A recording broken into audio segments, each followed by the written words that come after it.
Okay, hello everybody. Wait, let's get that audio. Oh, this was already on. Strange. So, it cuts out when I go out. Like this is an old game. This game was old 15 years ago. All right. I hope everybody can hear me. Hello. I am Conquering History Games, and welcome to the final stream on this channel. Been coming a while, been doing the year-long retirement run. But I guess I'll say right up here at the front as a reminder to everybody, I'll be back on the internet. You'll see me out there, even if it's not under this name. And a couple quick things I want to say. I'm going to try to get all the important information done here in the first two minutes. 2 minutes starting from now. Okay, so the channel videos will remain up. I'm not going to delete them. The only reason I would delete them is if I felt that there was some sort of inappropriate connection made between this and whatever I do in the future on the internet. Because let's face it, it's a channel where, I mean, you and me and everybody knows nothing wrong is being done here, but for some people it's like, oh, he did a game as William Pelly, he played Hitler or World Conquest, wow, you know. But I don't think that's going to happen. I think people are honestly more mature than that.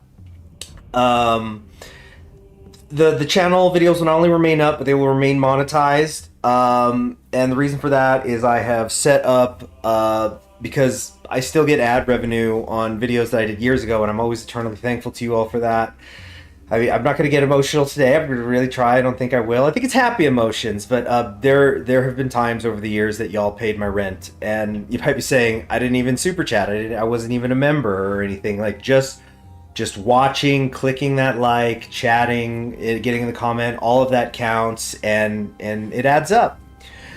And so it does mean a lot. But they're going to continue to be monetized. I'm not planning in like my future financial budget to be including the income from this channel. What I've instead done is I'm going to be directing it to a fund for, you know, future children, my current nieces and nephews.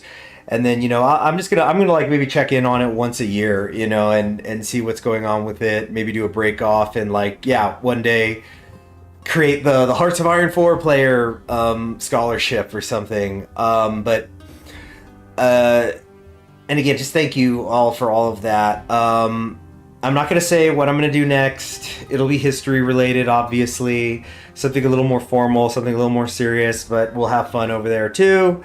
And I have absolutely no doubt that the algorithm will lead you to me at some point. You know, if you run in the history circles of the internet, I hope that you guys will find me. That's why I gotta become really successful. I gotta become like the best history channel ever, so that you guys will definitely find me.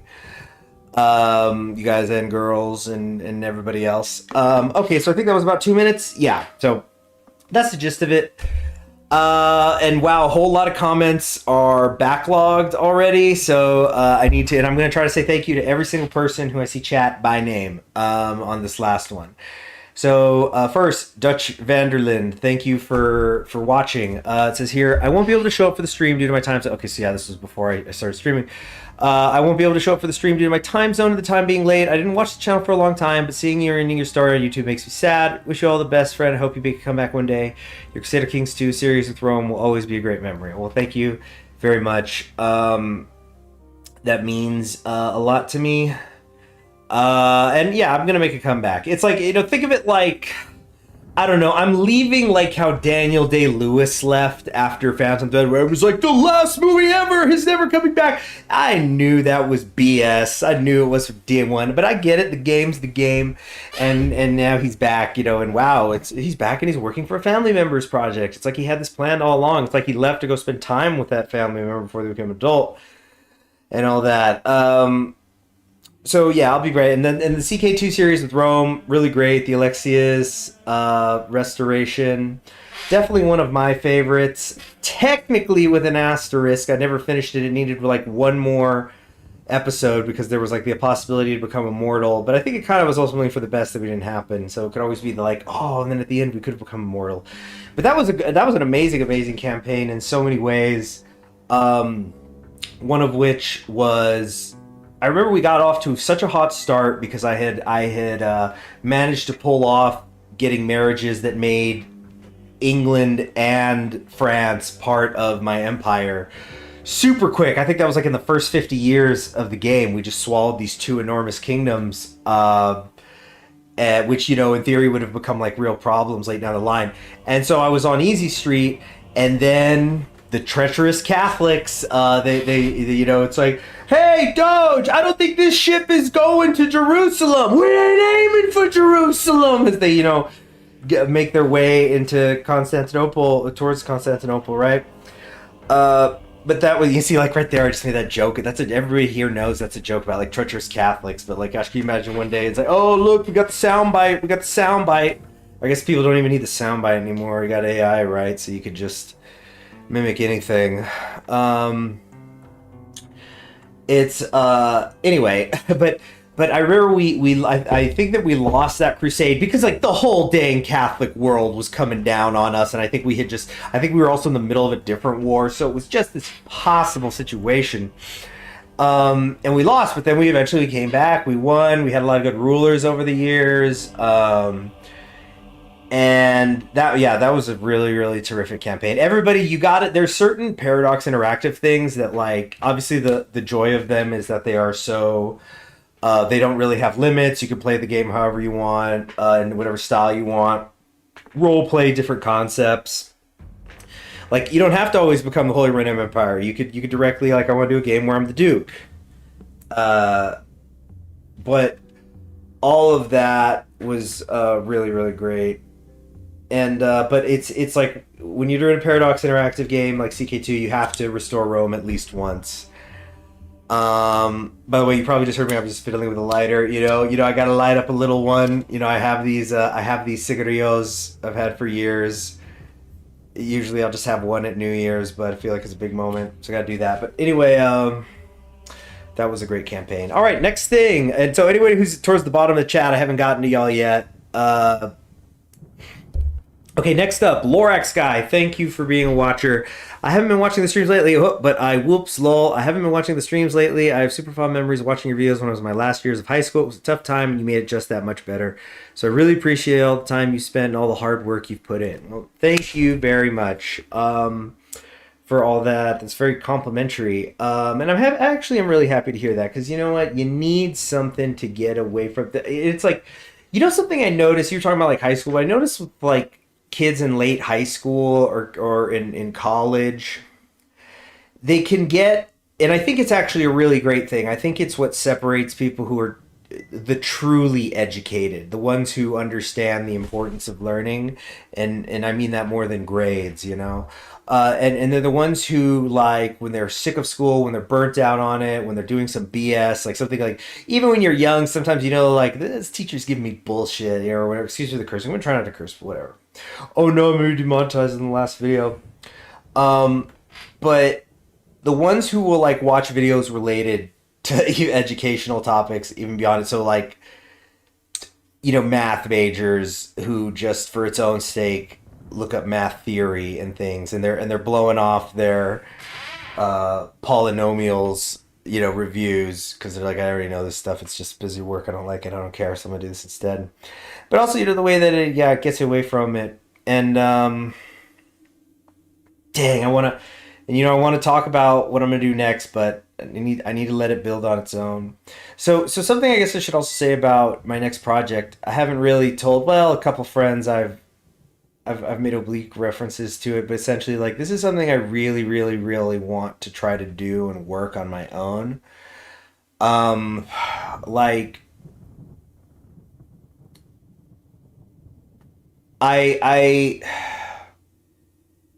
I'm just really looking forward to it, and I think it's going to be a nice project, and I think it's especially going to be nice because, like, I'm in a like a nice financially stable position, and I'm not going to be somebody who's making content on YouTube, you know, sweating trying to get cash. Although I'm going to occasionally play the game. Like, I feel like there's a difference between playing the money game and playing the algorithm game. I guess I'm going to be doing the algorithm game, where it's like I want to get people's eyes on things. But I'm looking forward to it as a project over a period of time. I mean, I'm going to get right to work to it after I'm done on this stream, whenever I end it. I'm going to stream for at least a couple hours here, I think, and we'll see how I'm feeling. My throat is feeling better than it was this morning, but it's still clearly worn down. And as I talk more and more here, obviously that's going to exacerbate things. um, so yeah, as soon as we're done here, I'm gonna like start messing around here on the computer, and I'm gonna be moving this desk and stuff. So it's gonna be quite a lot to do. All right, let me keep going. I'm still not caught up on chat. So next up, Finster says the Finster. First off, thank you, Finster, the Finster, for watching.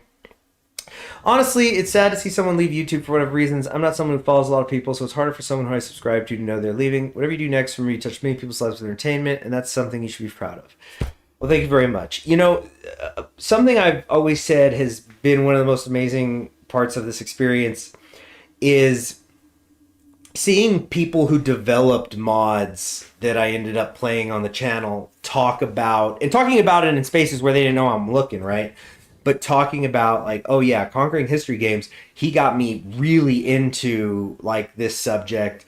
And then they, you know, go on to learn the computer skills to get into modding, that they're like doing all this research. Like, my goodness, average, you know, give me a four-year university history major on one side. Give me somebody who's working on like China for 4 years in Kaiserreich on the other side. I think I know who's going to have a more complex, nuanced, holistic, and deeply understanding, deeper understanding of history, and just like humanity. And I really do mean that. And it sounds weird. I'm not trying to disrespect people who go to college, because I'm sure a lot of them, you know, they go to college for history. I mean, everybody does it. It's your basics, right? You at least got to do like 1301. You got to do a little U.S. history and stuff. And you do in high school, but yeah, it's great. So I'm happy. Thank you, Finster. Okay, next up, Nolan Urich. It's wild how I remember watching your streams in high school, and I'm almost done with college. This channel helped me go to my passion in history. See, thank you, Nolan. That's exactly what I'm talking about. It's interesting too how like we think about the time pass, because like I often have in this last year thought about where I was at different places in my life over the course of doing this channel. Like, I've moved several times while doing this. It's and one of the things I think I'm always happy about is that I tried to do it regardless of my financial situation at the time, which of course was always helped by like getting the ad money you guys brought in. But it was one of those things, like, it's so very rare I ever think I ever was like, oh, I gotta stream, I gotta do this for the money or whatever. It was always about doing it for its own sake, and then the money was a nice addendum to it. But like when I would make a Kaiserreich guide, I thought about, I want to make this because there's a lot of people who want this information.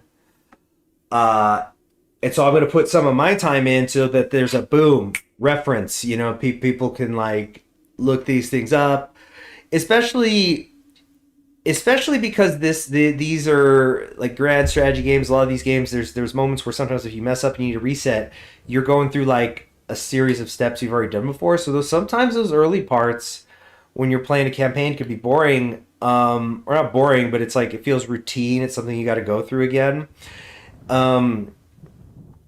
But then that it makes it a good community for streamers. Like, there's so many people. It's like, oh yeah, you know, yeah, I'm gonna watch CHG play Japan or whatever in Kaiserreich, and I'm gonna also play Japan in Kaiserreich if we compare how I'm doing compared to him, or and like learn from him, learn from his guides, or I could like be you know, I could, while I've got it on 5 speed, and as I'm waiting to get to March 1936, I can watch his video explaining like the CSA and you know, a guide on that, or like how do I assassinate Pelly so I can get Earl Long as the leader of America, stuff like that. And the way that I think, yeah, I hope that, and I seem to have, you know, stimulated quite a bit of interest in history for no other reason than I actually read the events. One of the things, like I've over the years, I've worked with other Hearts of Iron 4 YouTubers and or just like history game YouTubers in general, even just chatting with them, even if I don't collaborate with them, and something that always seemed to separate me, I don't know how to say it without trying to, I actually read the events, you know, because there's a lot of good stuff in there, and and sometimes it's like shockingly good. There's the constant joke that the New Order is like one of the great short story collaborative projects of science fiction. And it's inside a video game mod where like you're verifying your clock, and there's also the mod where it makes them animate girls. But there's good work, serious work put into a lot of these things. And I really felt I did draw a good amount of attention to it, and because like I said, there's been so many people who they're like, yeah, I became a modder. I got like at a deeper level in this game because of you. That obviously it was a net positive, in a way that I think everybody could agree. All right, next up, Mushy says, "Is Jover?" Thank you, Mushy. Mushy. All right, next up, Caden Montens. Hey, CHG, just in case I get busy and fail to catch part of the stream later when you start, so we're still in the pre-stream start section. I just wanted to say thank you for your time, energy, intellect, and humor with a U you have put into your work. I remember first watching your streams through the latter years of high school. Now I'm graduating university in November. It's wild how times have come and gone. I know it's been quite a time wishing for this channel to enter its retirement. I wish you the best in your future pursuits. Thank you for the years of content, discussions, and discovery across the various games and mods you've engaged in. Some very engaging stories. Well, that's wonderful. Gosh, amazing, amazing. You see, that's dang. I'm reading that. It's like, wow. So I've been retiring for a year, and he's like, I'm gonna spend the year writing that up. That was really, really nice. Appreciate it. I don't even know what to add to that. I mean, yeah, graduating from you. Yeah, it's like I'm glad to have done that in different but that gets into the different areas. I remember when I was going to university and I was still doing stuff with the channel when I was a postman I was doing the channel, which like some of you may remember that I used to play a lot. Like it was sometimes some of those days during the week, like you only got an hour or two maybe before bed, and it's like fine, I'm gonna get on and play games. And like I think Nier Automata, for example, there was a couple streams where people were like, you were literally falling asleep in your chair. Go to bed!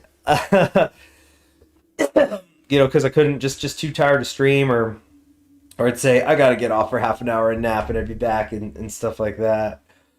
But that was like, yeah, it was always nice. It was a little more personal, the community, Jacob Brown, crying emojis. Thank you so much, especially for being a moderator.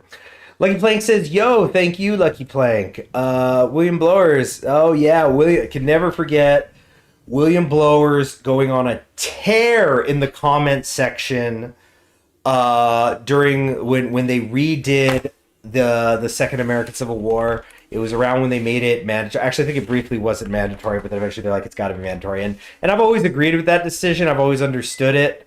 Can't say I loved it, but I always understood why they did that and why it had to be done. But he just going on a tear on like these diaries there. Okay, so Rovlim Hodge says thank you for streaming and also thanks for the videos. Good luck on what plans you've got next. Thank you very much, Rovin Hage, for being a watcher. Appreciate that. Epic Zombie Dog says best history and video game teacher I've had. Thanks for giving me my love for grand strategy. Like I can't think of a great yeah, thank you very much. Oops, whoa, I lost where I am in the chat. The best. You see, and like when you say it, I actually like believe it. Because like as somebody who is a teacher, like yeah, I've been doing this channel. I've already been a teacher. In real, like I actually get paid. The people are like, yeah, we're gonna write you a check for teaching these kids. Even post-professional, still been doing it.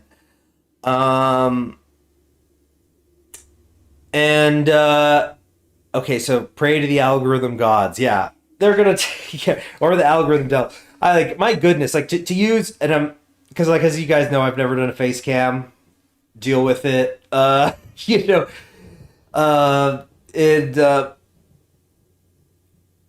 it's like with VTubers, for example, there's been so many like people will say if there's ever a recommendation and there's a random Asian woman in my feed and like the title is not in English and I have no idea who it is and I'm not subscribed, if I click on it, I'm gonna find out who somebody is, because it'll just be, yeah, it's like, oh, that's so and so from HoloLive's real face, and then like now some of them are like the worst kept secrets in the industry.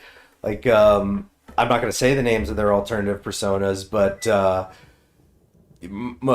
Calliope Mori is the famous example, somewhat well known in her circles as an internet personality before she was Mori, and now, so now it's like, yeah, it's become a branch. Like there was also, and there's a lot of examples. I mean, actually, all of like first gen, the English ones, I think they kind of were people who were known in certain circles beforehand, and many of them are known still. But like, I won't say like I've actually there's been a couple of examples of it now that I think about it over the years. There have been a couple of whole live VTubers that I found out after I've been listening to them a while that they had earlier personas that years ago I had like listened to. Like there is an there's an EN one who like 3 years earlier I remember listening to some of her like, you know, content she would make, and it was just, but it wasn't in somebody who like I never even subscribed to them. I was just like, oh, those are neat few videos, but then never get around to them. And then like years later, it's like, oh my gosh, it's the same one. So it's like that's where you get all the memes with like you know, the Doctor Strange 2. It's like I love you in every universe. You know, that just that like you'll always come back to them. It's like how people, like I wasn't around when the Bachman books were being published, but I had heard that by the second one, people were getting really suspicious because they're like, this guy kind of reminds me of Stephen King in some ways. Okay, next up. Abia Arenas Dominguez says, I'm going to miss your videos. Good luck with everything you make. Thank you very much. Themosthai D for D. Themosthai? Like a hot thigh? Or no, it'd be like a thermos, huh? Godspeed, you CHG. Used to love watching your guys write country guide vids back in the day. Hope your next week Denver is as epic as this one. Well, I sure hope so too. Because let me tell you something. The next one, I'm going to say it. I want the play button. I've never been a numbers guy. I want the play button. I want my 100,000 subscribers trophy. And obviously that's not something that's going to happen in like a year. Incidentally, if anyone's going to go try to troll the algorithm looking for me, just like say, I've been telling people like, wait a year. Because I got preparations I still got to do. Hell, for all I know, my internet might be out this week because I'm gonna try to get it replaced this week, but it's kind of hard because I got to coordinate with my work schedule. Excuse me, and you know how like internet and cable companies and all that, and it's like, hey, are you gonna be at your house anywhere between or you know your home between I don't know, like 10:30 a.m. tomorrow and 3 weeks from the next Friday? Like we just need somebody there at all times to so we can get in there. But we definitely get, and you know, they'll always, but you know, when they're advertising it, so it's like, oh, we can do same day install, or we do same week installs and tomorrow install. It's like, oh yeah, I mean, if we can. Come to think of it, I have a neighbor who works for an internet company. I should just tell him like, hey, can you just bring some stuff from work and we'll do it in the afternoon. Anyway, yeah, I hope things get epic. Ikarik, thank you. It really is it. Yep, Jacob Brown. I'll be back at the Green Dragon for future Songs of History. The only brew for the brave and Drew. Ikarik again. Bummed I missed a ton of streams. Got his channel for the Alexiad run and watch old streams on and off. Hello, Dumpster. Hey, coming here to pay my respects to the channel. Ikarik, same here. So, thank you, Dunster. Wilson, hi, CHG. Thankfully I can watch your last stream. Thank you very much, Wilson. I guess I should get something going here. I just had this open. Like, let's actually get something on the screen. Look at this. Actually, I think I've installed and uninstalled this so many times, so it's like, yeah, it ends up kind of messy like this. Or like so I don't always have the people. Give me I don't know. What are we gonna play? You want to do Spain? No, let's do. I don't know. Let's just mess around with the bummy, dirty Holy Roman Empire. Not holy, not Roman, not an empire. I don't skip this part. Been a while. All right. Anyway, no, seriously, how do I skip this? Thank you. To carry on war, 3 things are necessary: money, money, and yet more money. Which is funny because we're gonna not have much of that here in a sec. You know what? I need Memoirs of a Postman. Man, that was something I should have gone more deep in on. I mean, there's a lot of things, but you know, it's overall things where even stuff I didn't finish. I'm happy I did, and that I worked on. All right. Next up, let's say I'm almost caught up. I should read a bunch of these in succession. Jamie Butterworth. Okay, I'm gonna read like up to. Let's see who's next. I think down to Franchan. So Jamie Butterworth says, "KR Guide Goat. Thank you, King. Haven't been in a stream for ages, but always enjoyed talking wrestling with you. Thank you, Jamie Butterworth. Tenebrae. Hello, gentlemen and gentlewomen. Hello again, Tenebrae. I remember the Toolbox Theory stream, says Icaric. Oh yeah, I remember doing the Big Short joke, because we were talking about, I think, interest rates and FICO scores, and it's the joke from the Big Short. I've seen 65 AAA rated bonds that I know are filled with subprime shit and FICO scores below 550. Get the fuck out of here. Yeah. Just but like everybody in the chat just started going, the FICO scores, no! Just everyone who was touched by the 2008 economic meltdown. Diversify your bonds, people. I know green line's going up now, but this mountain's got slopes. All right.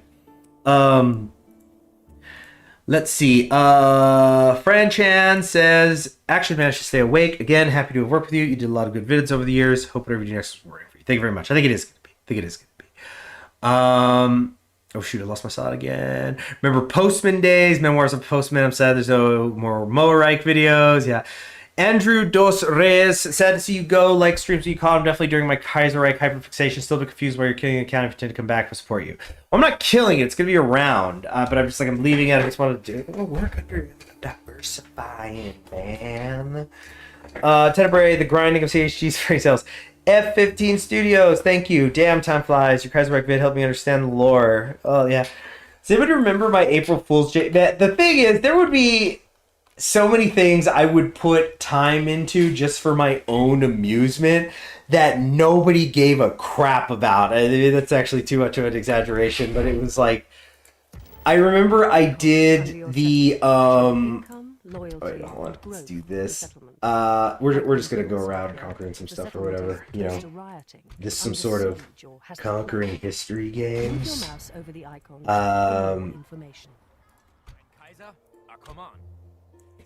Head north. Oh, maybe I should have gotten Prague, but Prague didn't go anywhere. Left click on a unit. Left click, right click. The number of units but recruit each turn. What the heck was I saying? Understand? Oh yeah, I did like the Curtis lore video. That and like I edited. I did this whole thing where I edited a Star Wars fight where it was just like a whole thing where like Charles Curtis is trying to save America, and it's like showing the Unity ticket and all this stuff when but it was like a high effort thing, and like some people liked it, but definitely wasn't getting as good a response as I had thought. Another one that's kind of like that way. I think I might want to go get Venice here because F them. Watch out for those Swiss now. Watch out for them Swiss, y'all. Do not mess with them. Your gold is safe there for a reason. Some details might be missing in the case of neutral or mountains and pike squares. And anti-air missiles these days. The number days. on the top right of the unit cards shows how many of those units are available to recruit. The rate that units become available for hire depends on the buildings in your settlement. Okay. Troops or when I did that was the one that did get kind of a good response was I did a funny joke video where it was the trailer for Metal Gear Solid Phantom Pain, but it was no, I used part of the trailer for Metal Gear Solid, where like instead of shooting the child, looking like it's shooting the child soldiers, he's it's Robert Kennedy gunning down the freaking Ku Klux Klan, but like it was I had that song Unravel, unraveling the world. I definitely can't do it with how my throat is right now. In fact, let me go. You know what? I'm gonna go brew some hot tea. But yeah, I remember also in that video, I edited in a picture of Applejack or like I think I found one or something, but it's like there's just a My Little Pony character doing a salute at one point, and nobody in the comments was talking about it, and it's like my jokes, my humor, completely unappreciated in my own time. Just it's too subtle. It's too abstract. He said, "Is like, yeah, I photoshopped a cartoon pony into the picture. Why aren't you laughing? Why aren't you laughing?" Anyway, so I'm gonna get a picture of tea going, something to help with this throat, and I'll be back.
Okay, I'm just waiting for the kettle to boil.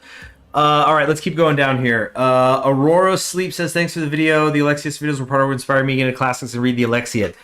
The Alexiad is so good in so many ways. First and foremost, believe it or not, what I'm going to say, it's a woman historian. Guess what? They freaking exist. They have existed. Acknowledge it! You pigs! And you know, it was also really, really important for this like globally famous Byzantine princess historian to just let us know how bad she wanted to get it from a Norman knight, you know. I mean, that's just a joke, though. Those who know. But anyway, thank you very much. Aurora Sleeps. The Alexiad actually is really super interesting. F82 USA, thank you for getting me through some of the hardest times of my life with the corny stream or the Comey streams and the Republic of West Alaska streams. I rewatched the streams a lot over the years and I love them. It's sad to see you go. Thank you. You know what? I don't watch all my own streams a lot, but I will sometimes throw certain ones on to like remember certain events. I find it happens a lot with the New Order ones, especially because like those are kind of like short stories. But man, so many Comeys to play, and then like not to mention all the rest of Russia. Just what a huge mod. The badge is your face reveal, exactly. Which is the best in my opinion. Turn my badge into a VTuber model. Well, didn't I do that as a joke thing once on some random stream? I just put the googly eyes on top of the logo. And it's like, look guys, I've got eyeballs. That's my face. My face is it's kind of like, I thought it is so funny with like Uma Musume fan art where the trainer, because the trainer, you never see the trainer because you were the player character of the trainer and it's through your eyeballs you play the game, that it'll just be they're wearing, it's just like a stack of clothes and then a letter, the literal letter T for trainer is just sticking out of the neck hole. So yeah, it's like that. It's like it's like a mannequin, and on the top of the mannequin is like a basketball with the logo. Let's see, let me guess. Certain shark. Oh, I won't say Wilson, but I think this was when we were doing the thing. Was it literally how knew me? I mean, I won't say who, but like, but you see, the fact is that there's multiple versions. I mean, multiple plausible ones, but you see, that's what I'm saying. Like, there's so many examples of it, and like I used VTubers as an example because VTubers don't show their face, just like I don't. I'm obviously not a VTuber, but you know, I'm not even doing the annoying orange thing, like just do lips and eyes. But like, I just as that example. So he said you'll get the playback. Oh yeah, hello. Oh, Arnold Rosby, 6-bit tier of the Empires. What should be the best? I guess I'll have to not vomit for that one. Epic Zombie Car, you'll get that play button. So this will build up for Siege. She's new VTuber channel. Definitely VTuber Mappy Games focus on the future vibes. Well, that already exists. Like, I saw a stat the other day, and I don't know how true it is because I guess some people were saying that the way the person allocates hours or whatever is maybe not accurate. But I do get interested. So I'll peek at them out of curiosity when people do those charts showing who are the most watched people on, like, you know, Twitch and YouTube and stuff like that, and like how it'll get divided by gender or divided by you know, like different things. So I find that stuff interesting. It's like funny to me, like how you'll see the ones like fads that come and go, and then like ones that endure. Like, my goodness, Miko from Hololive. So speaking of VTubers, she's just always crushing it. Bekora always crushing it. Always, like, she's just carrying the dang website of YouTube, it seems. Always constantly up there, especially with like relatively few hours. But then you'll like see these like flashes in a pan, like a big, like famous, like an Indian YouTuber or something comes up and then they go.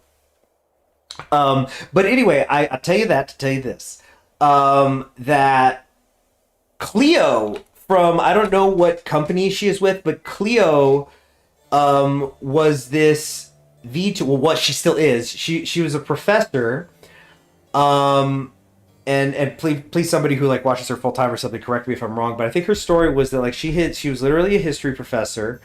And she had gotten cancer and then beat it, and then after she did that, she just like retired and moved. Like, I'm sure she's living off a pension or something. I mean, now she's got a job, but like she was a really, really small VTuber, and then she ended up in a corporation. I don't remember which one. Was it V Shoujo? I don't know.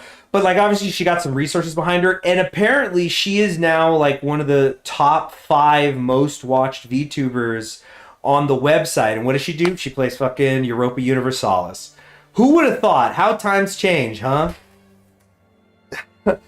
15 years ago, nobody knew what the, or not even 15, like 10 years ago, nobody knew what the hell a Crusader Kings was, you know, except if they didn't live in Sweden. And now she's one of the most, like, I'm gonna look up, like, I don't even know what her subscriber count is these days, but like, I remember it was when she was like at 3,000. Okay, so yeah, 71,000 subscribers. History professor, VTuber, strategy game addict. So, oh, and yeah, the second clip of when I looked it up, it just says Cleo talks about being in the top 10 most watched English speaking VTubers. Ah, okay. Yeah, because I was just looking at her subscriber count. I'm like, wait a second, she's got 71,000, then something's not making sense. But it was filtered for English. That explains it. Okay, anyway, moving on. Where are we? Uh-oh, keep losing where I am in the chat.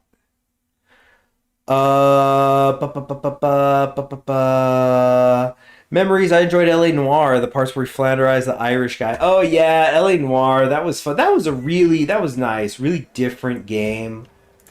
Lot of fun. Get the roads going. Build the roads. Build the roads. All right, so we're gonna try to get Venice and we're gonna try to get Hamburg both real quick here. I mean, this is just not it.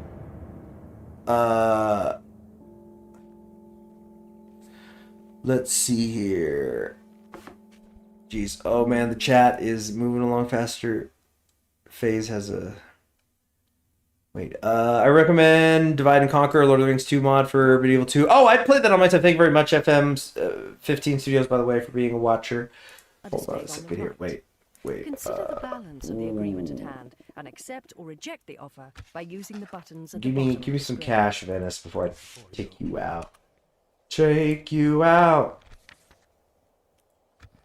Nice, thanks for the cash. I know that FaZe is the VTuber loads through. Oh, so maybe it was FaZe connected. See, Ryan Davis, thank you, Ryan Davis, for being a watcher. I'm gonna miss your EAW videos. Maybe a question. I don't think I missed a single one. I remember the Lunar Empire being so good. That was the first one. And I'll always remember a comment that was getting upvoted a lot where people were just saying, like, look at how professionally he's talking about this mod. You know, this voting mod. It's like that's what you get with THG. When you're watching him play a video game about cartoon ponies going to war, he's a professional about it. All right. You're not going to get that with, I won't name names, but you know, some other person. It wasn't much of a niche, but it was mine. Evan 50, like, I've definitely never heard the words, check out the CHG clone channel. Because nobody else wanted all this. Armies and characters arrested, and your rivals have made their moves. Okay, we can get a reward if he takes the grab. We'll do that later. Well, then I probably could pop down. No. I want to prioritize dealing with these treacherous Venusians. Merge with a friendly army or board a fleet by moving onto it. Yeah, keep getting closer. We're gonna have to go by Milan there. We're gonna just sneak on past Milan there. The public order level in this settlement is getting dangerously low. Send some troops to help the populace decide where their loyalties We'll just really get some lie. peasants in there and the land clearance. Let's actually get a proper meetup going. I want to be careful here about how I do this because they do have a decent size army there. We might try to surround and kill Charles here, but I'd rather go around the back way and siege their capital. If you want to acquire a foreign merchant, Maybe let them try to take propose Hamburg marriage to a first. princess, Okay, next up, Lunar Empire. But yeah, that was fun. Sleep Calling. Good luck, future endeavors. Andrew Thompson, thank you for being a watcher. Going to miss watching your videos. Killing time at work or catching a stream during my downtime is always a good surprise. Yeah. And that's something that was nice too. You know, when you're just streaming, you never know who's watching and what, and like, geez, keep going to VTubers, right? But like, I remember back when I was a postman, there was just some random day. It had been a long day.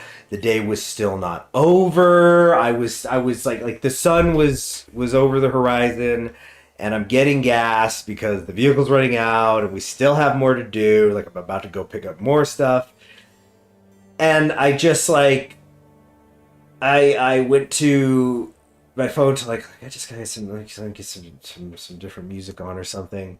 and I saw that Mume was live, and she was so I don't remember if she was sick or something, or she had like maybe she'd had a dental thing done. But the man, Mume's gone now. She ain't around anymore. Very sad. Civilization has fallen. But she something was happening with her voice that she was using a voice modulator thing as a joke, and so she was going like super high pitched, really low, growling, echoey, kind of doing sing-songy things, talking about tacos, and just some, she was silly. She was a silly girl, and yeah, it really cheered me up. Just like just like when you're in the, when you're on like hour don't even know what of the grind for the day, and it's still not over for a while. Oh, the tea ought to be done now. President Curtis never has what's going on. German suit. Hello, Hawk. Thank you for being a watcher. The German Suit to West Africa video was hilarious. Oh yeah, and it got huge clicks. I knew. See, that was a perfect example of me not giving a crap about clicks over the years. Because like, I remember it wasn't like my most watched video ever, but it was like it was getting a lot of views, and it's like, is this what you pigs want? It's because it's like I was doing the Congo one, but it's like no, I need to see somebody play German Sub Nation, number 257. Hey, can we get a German Madagascar focus tree, please? No, I haven't played a single one in South America. Why do you ask? Is there anything out there? In fact, if you go to one of my, so let's be going and getting the tea. Hold on, I'll be right back.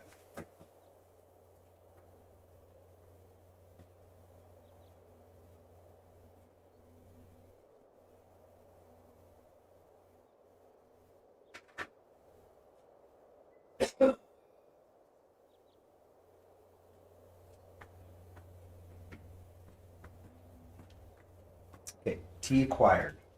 Close the blinds.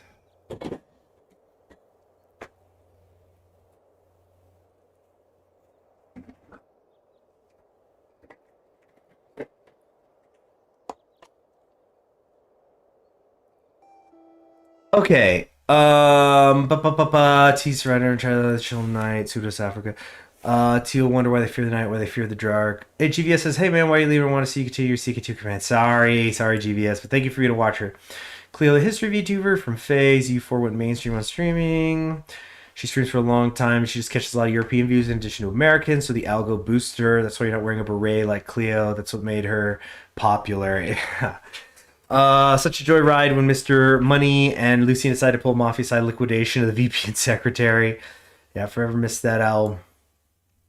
Suzerain stream so good it convinced me to buy a game. Oh yeah. So Crusader Kings and Suzerain are two games that I really, really love, but I had a friend who I introduced to. If anything, I think he started to love them more than I did. Although he would do a modded version of CK2. He would do the Game of Thrones mod. Nothing wrong with that, but it's fun. I mean, I did too, right? Let's see here. See, to be fair, the VP was a dirty centrist who couldn't keep it in his pants. Oh yeah. Oh man. Oh, Lucien. Yeah. When your fuck up freshman college roommate is also your vice president, but that's guy relations. I don't know how to describe it.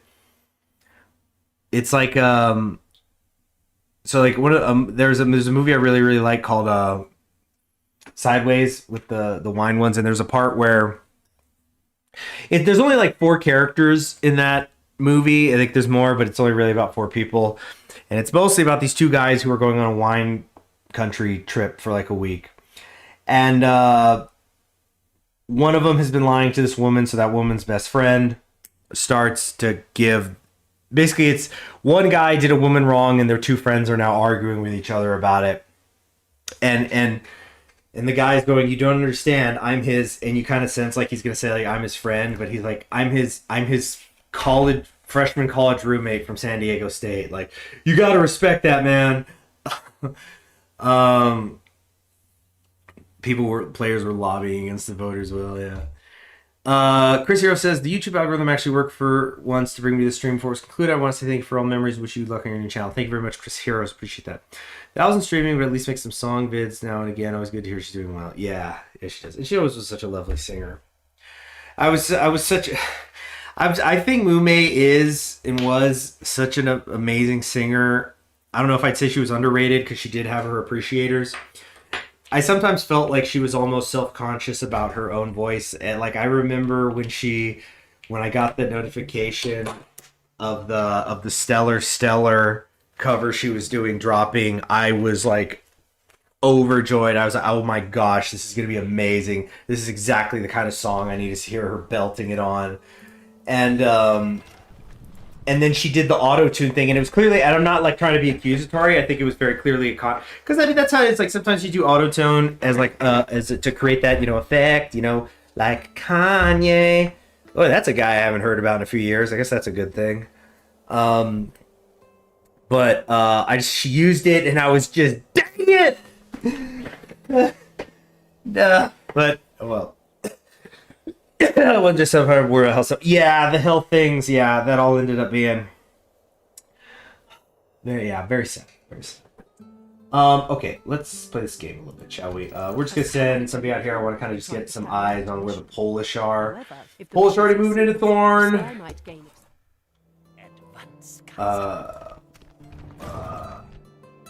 Okay, we've got a princess here. I'm just gonna kind of have her go get scouting around and stuff.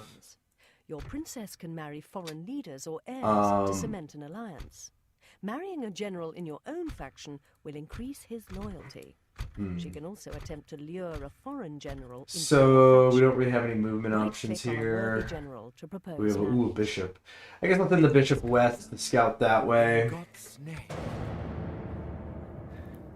All right, continuing through. We're almost caught up again. Yeah, actually, I think I'm finally caught up with the chat. Crowsbeak. Hello, Crowsbeak. Thank you for being a watcher. Is your profile picture like some variant of the paperclip thing helping? Look up Kanye HH, totally sing those lyrics. I don't think I will. Anyway, so let's fight. Hey, we're 52 minutes in. Time to light up the retirement little cigarillo. Seems a little dry.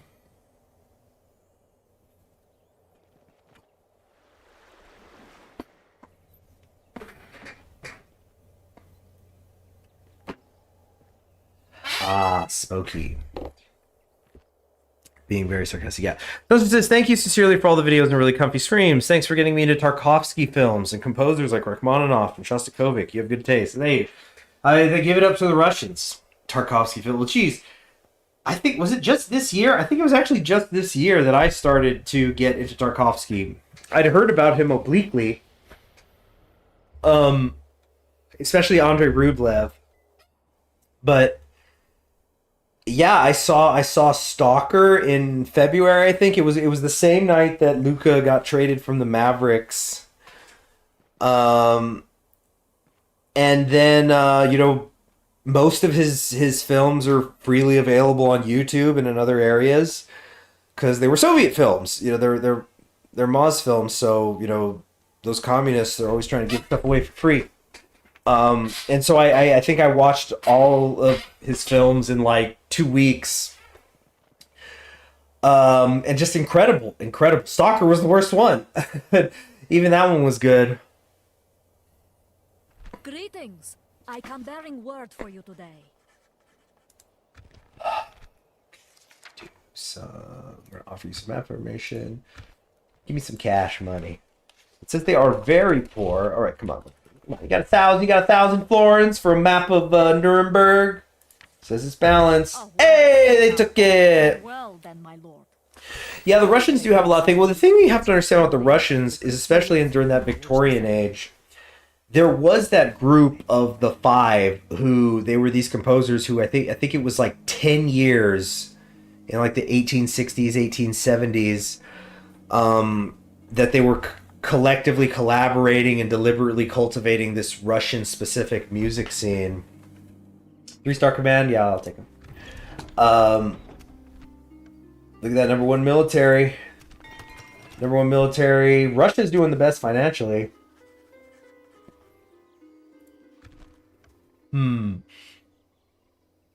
Uh,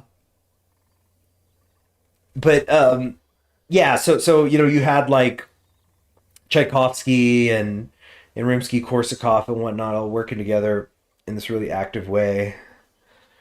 Lesbian Mount Rushmore recommendations of the day were great. Yeah, what can I say? Like lesbian film, there's a lot of good. There's a lot of crap, but there's a lot of good too. It's just one of those things. Like, look, you got good movie A, good movie B. Good movie B also includes hot chicks.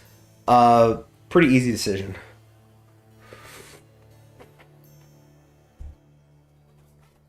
Finally tasting the tea.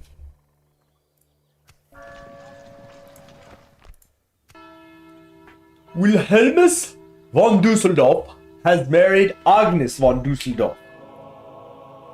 Alright. There is currently no governor in this settlement. Yeah. You will need to move in a general to recruit troops, construct buildings, Okay. and manage this settlement. Let's see. So it said, your honesty and proper send off streams much appreciated. I'm gonna miss your streams. C'est la vie. Good for you saying true yourself and everything. Appreciate that. I really do. Thanks for your stream. Yeah. Wilson, I've always loved Russian music. Somehow they have a lot of good composers. Best one of Russian synthwave. What's your favorite time period? Well, that's probably what I just said actually. So like I'd say it's the long. Like I've thought about it. I've been asked it a lot over the years. And I think it's got to be the long 19th century, like from start of the French Revolution, maybe you can include the American Revolution as the start, into pre-World War II, or possibly including pre-World War One, or including World War One. Just this, it's really the way the world changed. It's beyond even what happened in the 20th century. I really do think so. Because the 20th century is a product of the 19th. It becomes a bloodbath because of what the 19th was.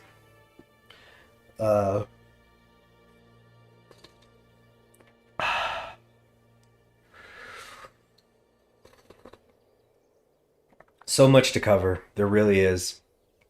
And you know what? That's gonna be a big part of why I'm gonna be doing this new channel, something a little more serious, because it's like I've been teaching a couple years now.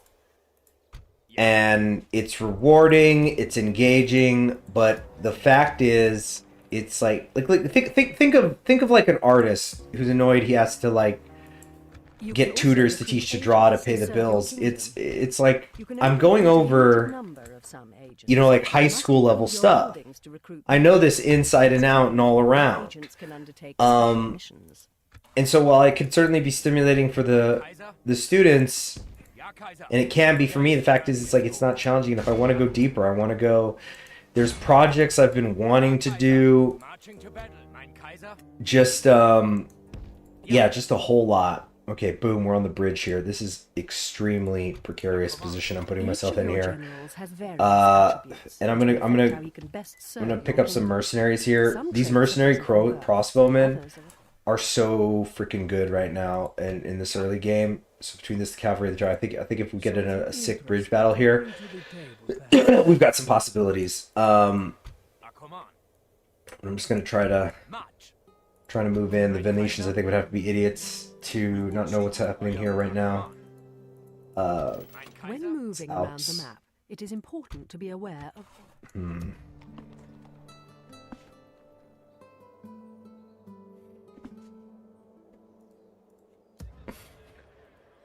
In terms of money, we have no money.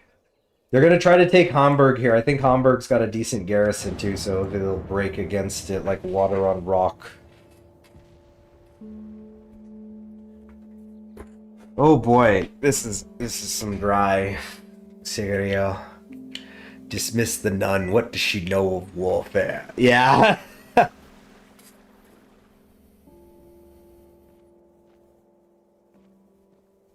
What are they doing? They could try to go to Innsbruck. That'd be cheeky. I don't think they will.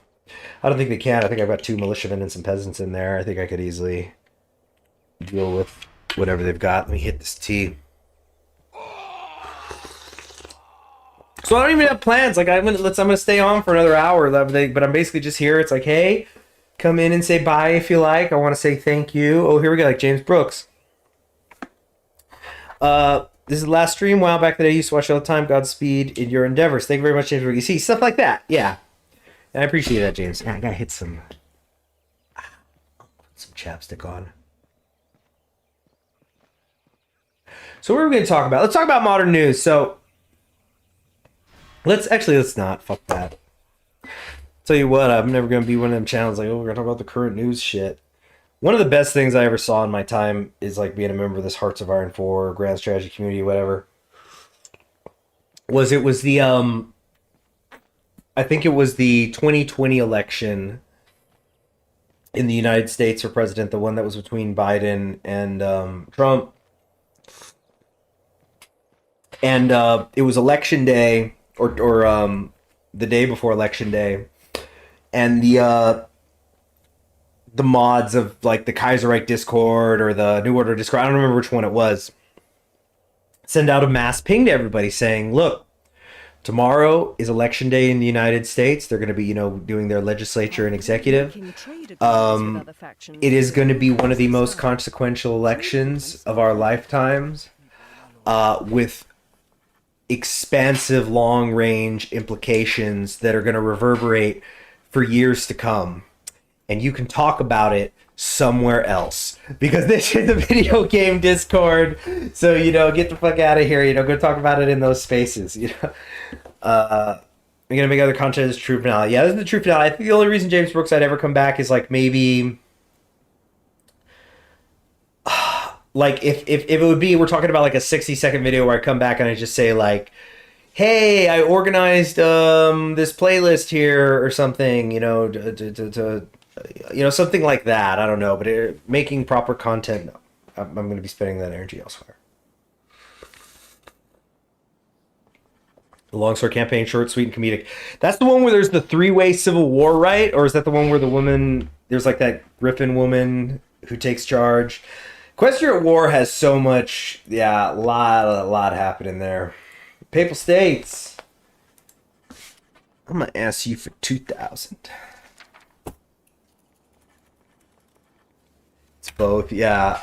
Oh, that's right, yeah, because there's like the different branches. Our future archive delivery, that's why this video is in that archive. Yeah. Yeah.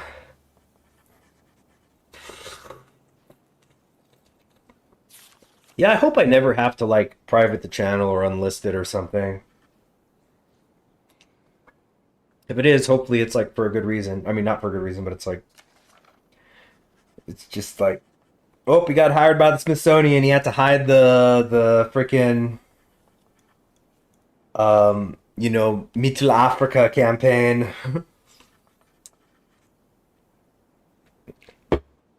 Yeah, the freaking, the guys, how this can work. like, so I got hired by the, what's another famous, like, world museum? No, like, the British Museum hired me. They're bringing me in, but they said I've got to delete the, Burgundian Germany.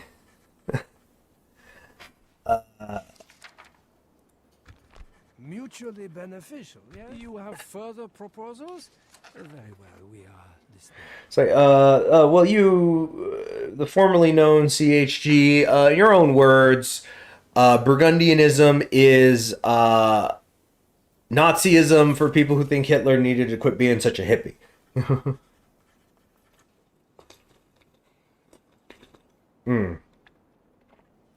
You're putting the effort in other work. I hope you the best. Hopefully I see you somewhere again. One of my favorite Hearts of Iron 4 guys.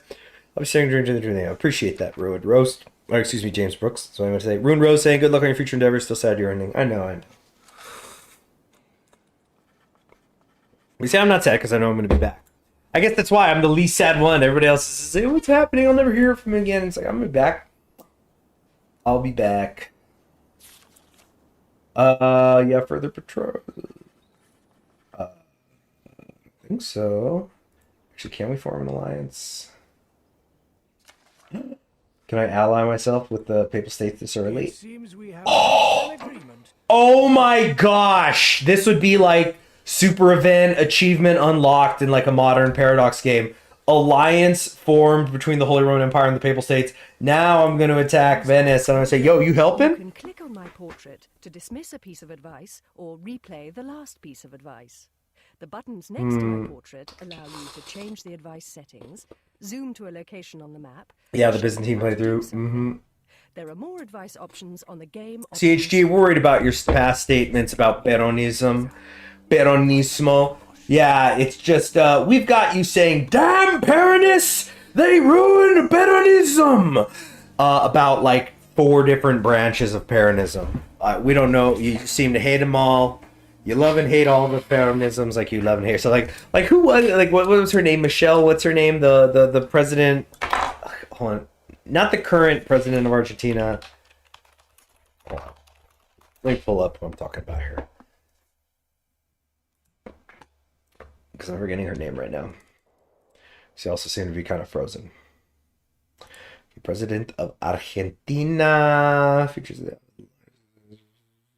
the history.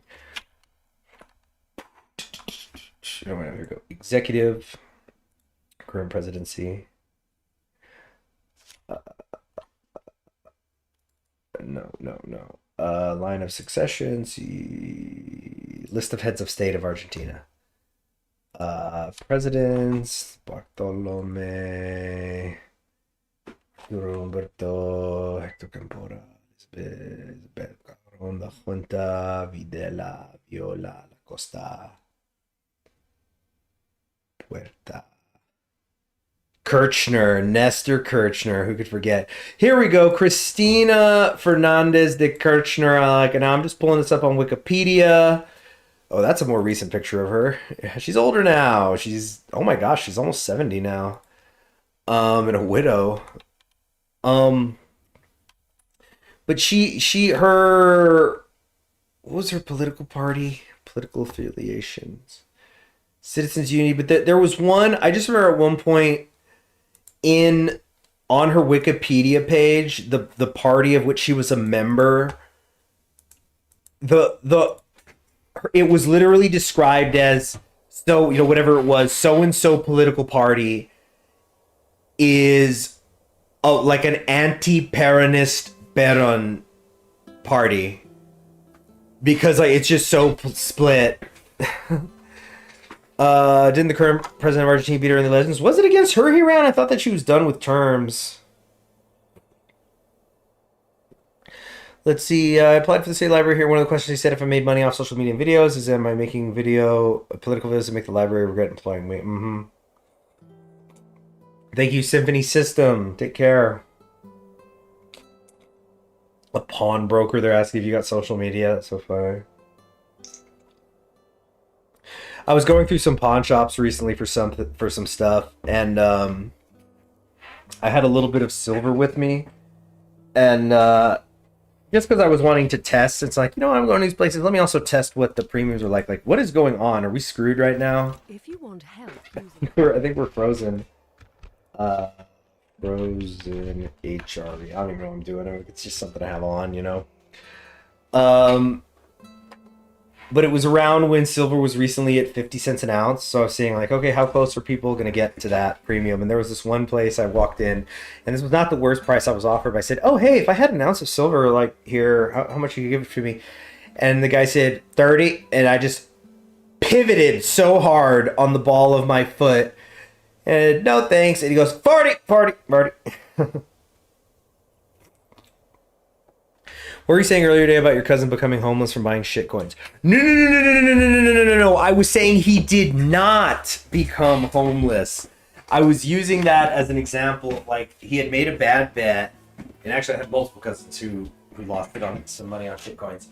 But the thing was they bet money that obviously they were able to lose because they're not homeless. But it's I think we were talking about like the market crash of the Counter-Strike 2 skins, and it's like, are you really betting your retirement on an AK-47 skin on a video game? $6 billion market, apparently. That's madness. Yeah, people buying shitcoins are just gamblers. Yeah, exactly. Oh, that's what I was also talking about earlier, like people who are getting into gold. Because gold went through a recent really big spike. And I'm standing up right now. I just have to kind of get my legs moving. Oh, long day. and still more to come. But how there's people who are like, oh, what's going on with gold? Like, what are my options with gold? I'm doing puts, I'm doing calls, I'm doing like, oh, I'm following this, I'm following that. It's like, dude, gold is not that kind of investment. Gold is where you park your money. You're not trying to grow it there. Of course, it is growing these days, but it gets into like with the Pokemon cards we were saying last stream, and how like there's the different types of traders, and or again, to use silver examples, like who's into silver for the weight, who's into it as like an art piece, who's into it for like sentimental reasons. So an example of what I was talking about with, oh yeah, I think I didn't finish my thought back then. So wait, hold on. I'm gonna try to, multi-decade-old video game freezing for some reason. Yeah, if growth grow too much, things are going wrong. Exactly. Oh yeah, and silver. When I was going to talk about silver, so whenever gold is getting crazy, I like to check in on silver. Or whenever gold's doing bad, I do that too. It's just fun to compare them. Like I remember there's been times over the year where silver was technically worth more than gold. I mean, it kind of depends on how you consider ratios. Sorry. Don't worry, that's something I gotta do with this. Scalper's a huge problem in yeah, exactly. Fuck those people. Yeah, I was saying before, I had a boss who didn't do shit all day, but except open Pokemon cards. He's ruffling for his freaking Vice money. On a freaking children's cards. It's a new asset. It's a diversified asset. New asset class dropping, y'all. Fuckers. Okay. We're going to try to make our way up to the capital here. Looks like they failed to take Hamburg. They busted it up a little bit. I think that's going to make it easy for my guy now to come in here, actually. We probably just besiege them, but I think right here is a good position. Come up here and reinforce as needed. Oh yeah, Scalper's getting game consoles, all sorts of crap. Oh yeah, but I'm saying about silver. So silver had been going up recently. And you had a lot of silver being built going. Like, silver is not like gold. Gold is basically functionally worthless. Yes, I know there's modern electronics that use it in satellites and all this other stuff, and that those are high value items, but like, let's be perfectly frank, gold has not done anything for most of its career. Like, in terms, like, you can't eat it. Silver has a lot of practical uses in electronics, as a reflective thing, like a lot of stuff. Like your car has silver. So it's different from gold in that it has, because it has practical use, the price of it is tied, at least partially, to that practicality. And so you have a lot of different people who end up in silver, and something I've definitely noticed over the years is that silver people do not like their silver to become worth too much, because they tend to have better understanding. It's like, this is not my item growing more valuable. This is my... Can you tell that I'm an economics teacher, right? Hey, gosh, people say, why don't you teach this in school? Why don't you teach this in school? Like, come on, you're going to tell me a freaking teenager is going to be listening to this right now? They're like, mister, I'm just going to keep selling drugs. I'll be all right. Well, yeah, I got a cousin, I'm going to flip some stuff, I'm going to double my money. It's like, yeah, and then you just piss it all into a Rolex. So what was I was talking about economics. Oh yeah, so the silver, a lot of the stuff, whenever you're seeing the stock market move, you got to remember that is mostly like hedge funds, banks. These are major buyers. If you ever look at like histories of like transactions of stocks, especially major stocks, you're not seeing the person who's like, oh, I'm going to buy $100 worth of Ford Motor Company, or I'm going to, I'm selling off my Starbucks. I'm talking about people who like, it's like a multi-million-dollar transaction at a time. And I saw that recently there was a day like in the last month where silver finally hit 50, and there was just this ka-chunk, and like the top 6% of it disappeared. Now, here's what I mean disappeared. It was sold, like it's so it dropped. But like, clearly what happened was that a bunch of people, individual people, hedge funds, banks, everybody, had set limit orders for 50 because everybody was going like, there's no way that silver's going to go this high, and if it does, I need to cash out my money. And so it has been like flirting with 50 now for weeks. And by the way, I'm not living it down by the price of damn silver, right? I have a job. But like, it's just fascinating to me. It's fascinating to me because like I've always been a believer in the like you set up your retirement account. I'll see you when I'm 59 years old, right? Like, that's how I was raised. But I do find the process and all that really interesting. So what's basically happening is there's like an economic trade war happening, but it's like with investors in silver, where there are people who like they want it to go up. Let's get like, come on, parabola to the moon, and then there are people going, this is ridiculous. I'm gonna cash out and buy a house now, you know. So it's all it's very fascinating.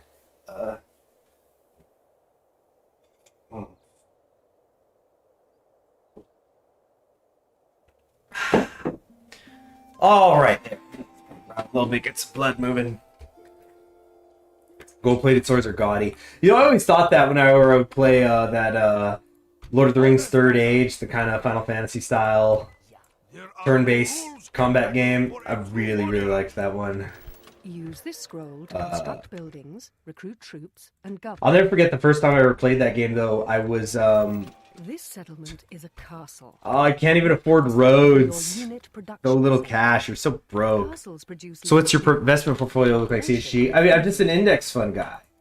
Like I've had a thing since I joined the army at 17. And you know, they set you up with the federal plan there. So it's made of Funko Pops. That's funny. I completely forgot about the Bolognese army. What a fool I am. You know what? Oh, we're about to go freaking hard now. We're gonna take Milan and Venice at the same time. M and D move. Yeah, I'm not a crypto, like, you know, Bitcoin gonna save me, you know, or Bitcoin's gonna like make me a fucking billionaire, man. You just gotta be diversified. You can't put all your eggs in one basket. And you have to understand that mistakes happen. Mistakes happen, or they don't even happen. You just get screwed by somebody, some brokerage, some agent, some bank. You know, people are always gonna try, you know, there's money on the line. Everybody becomes freaking Halberd militia out there, just strong enough that I can't send my peasants out, which means that it's any sort of force at all.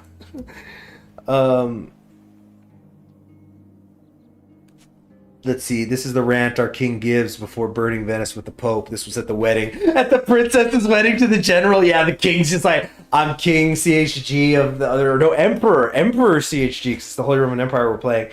And I'm just, and the fucking blah, blah, blah, blah, blah. Milan, city of Reddit bros. Is that a thing? Are the Milanese really into Reddit? I actually only found out, I think I did know that, but I just didn't give a shit. But that Reddit was publicly traded, and I think I knew that because I feel like I know people who are like really into Reddit, and they had, yeah, at some point said like, oh, it's not private anymore, and so now they're changing things because, you know, you got to appease the stockholders. But so anyway, I think I was like technically aware that it was publicly traded, but it's not like I ever was looking at the stock price of Reddit. I'm not going to fucking invest in Reddit. But I had looked at it, and yeah, it's just up and down, up and down, up and down. It's just quite volatile. Epic up and down votes, but with cash. Imagine your enemies as Redditors, sire. Okay, we're going to come in here on this other side and lay siege to Milan. Yeah, this is it. This is it.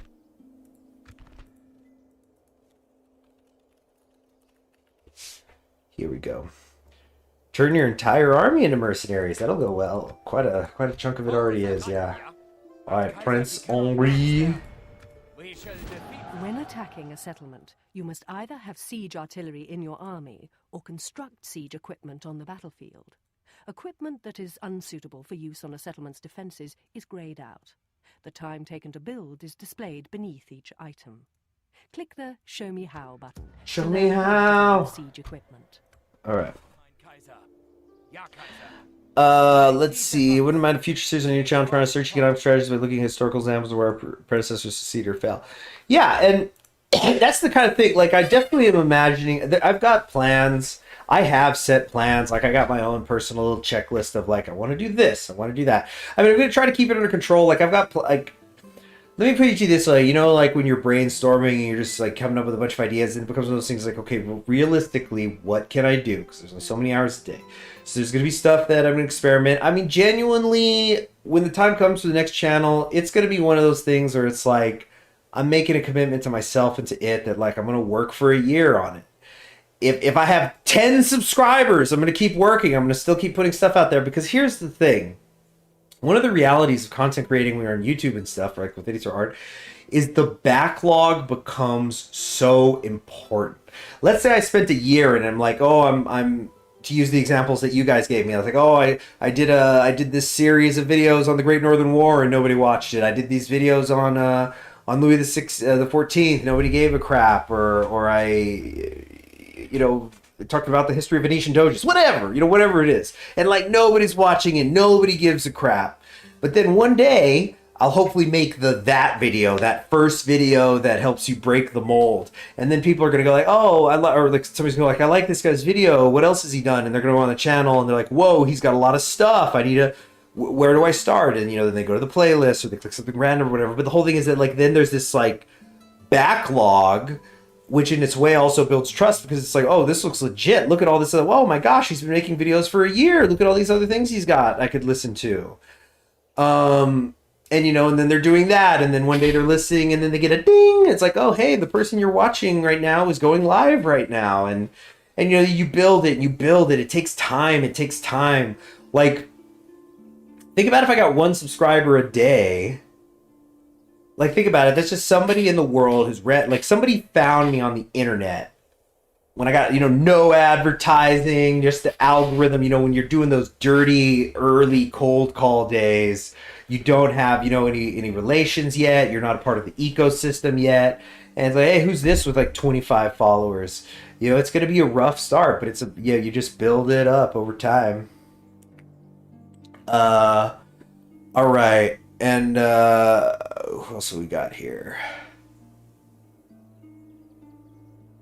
But yeah, I could do a tulip. Well, I think there's already videos on the tulips thing. But yeah, there's other examples of economic history. Economic history is history. So like we were talking about silver.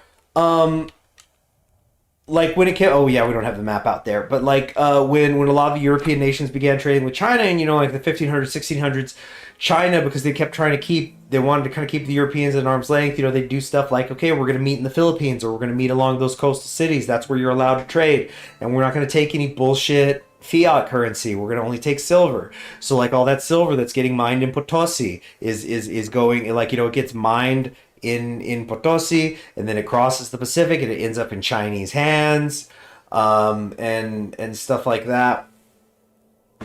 It's a great example of like the global interconnected economy of the world. Like, people talk about globalization, it's like this relatively new phenomenon, but it's been going on for centuries as the economy all comes together. All right, next thing in the chat, the British will get that silver back. Oh yeah, we're gonna work on that. We're gonna take care of that. Oh yeah. Oh shit! I stopped also moving around. Let me. Okay. Did everybody move? Oh, whoop. Yeah, and we are going to officially besiege Venice. We're just gonna tell the Pope, yeah, we're doing all this for you. We're gonna give you these cities. Totally. Shush. Okay. If Berserk taught me anything, it's that mercenaries always save the day until one guy decides to ruin everything. There's an amazing scene, one of the many great scenes in Andrei Rublev, where there's this outsider army sacking a Russian city, and there's a really great scene, and of course a lot of the mercenaries are getting in on it, but there's at least one who doesn't, and it's just like this great big panning action shot. Very cool. Okay. What was next in the chat?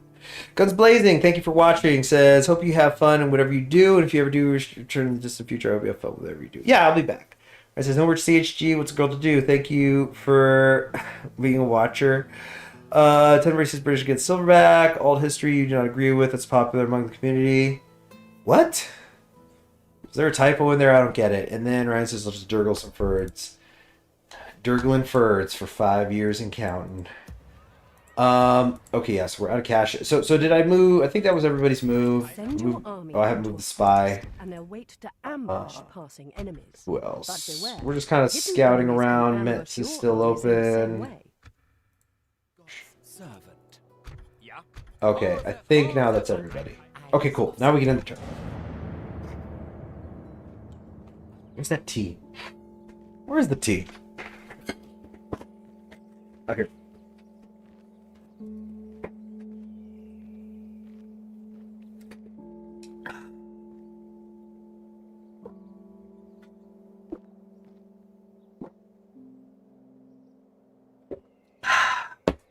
Is to be dumb. What a great username. The T was claimed by the British. Yeah. You know, there's kind of like a semi-famous story within my friend group.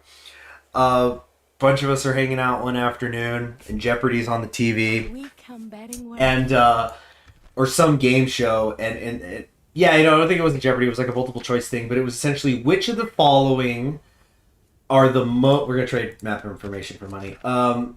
Which of the following is the most consumed by volume drink on Earth besides water? And it was like beer, tea, and coffee. Is shameful. And somebody was drinking beer, and then watch this, and he starts chugging it, and it was tea. I knew it was gonna be tea because 2 words: China, India. All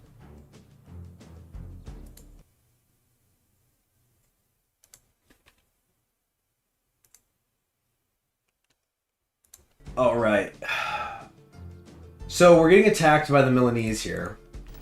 This Oh, that's right. They get the Italian, army or fleet. the Italian militia. So we've got the worst militia in Christendom, and Knowing the composition of an enemy's army, we're going up against the best. Terrific. This is going to be an interesting fight because it's like kind of a siege situation with Emperor Heinrich the Chivalrous will come to save it. It's also kind of strange because like one of my armies doesn't have siege equipment yet.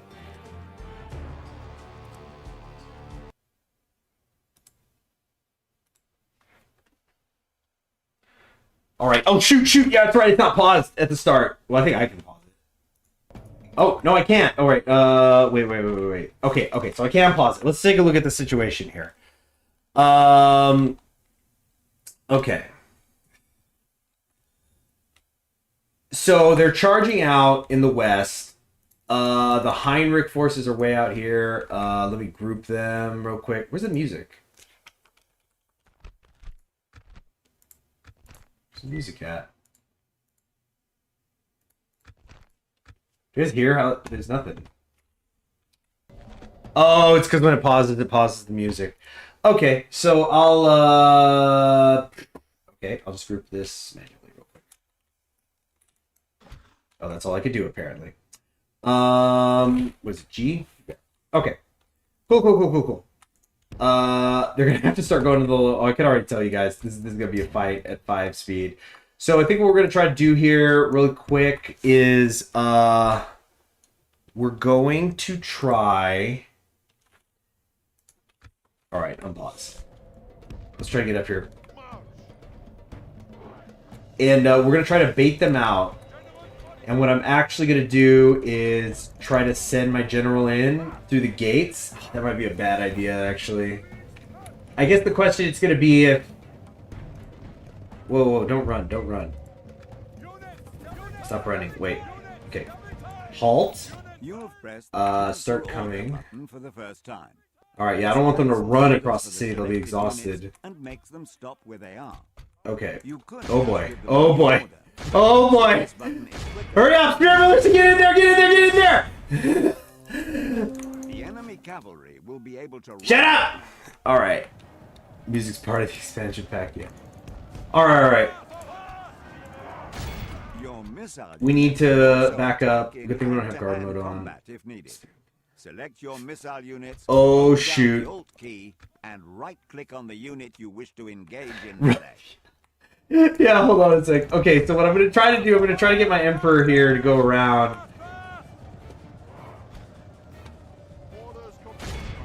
Okay, I'm not going to shoot flaming ammunition, actually. For some reason, these Male Knights are being really stupid and not charging my archers. Okay, form the Schildtrum. Schildtrum. Running everywhere with your Okay. cavalry lets them Try to get a good cover charge here. quickly. Oh, this charge Be looks like aware crap. They will get tired if you They don't even have their lances out! What are you doing? less effective in combat. We are being defeated. We must change tactics. Yeah, hold on. Dang it, if only the Eastern Army had, oh, good. Like these General's Bodyguard. We take out the General Bodyguard here. Where is he? Where's their guy? I don't see their leader. I see the bodyguards, but he should have his own unique, Already engaged spearmen. distinctive look. I don't know where he's at. The arrows are coming in nicely. Other troops in support. Left-click the Show Me How button. Okay. To zoom to your unit. Here's what I'm going to try to do. I'm going to try to run Heinrich here, This battle goes poorly or for this the prince, to the other side and open up the gate from the Your inside. general can perform a rally action that raises the morale of nearby troops.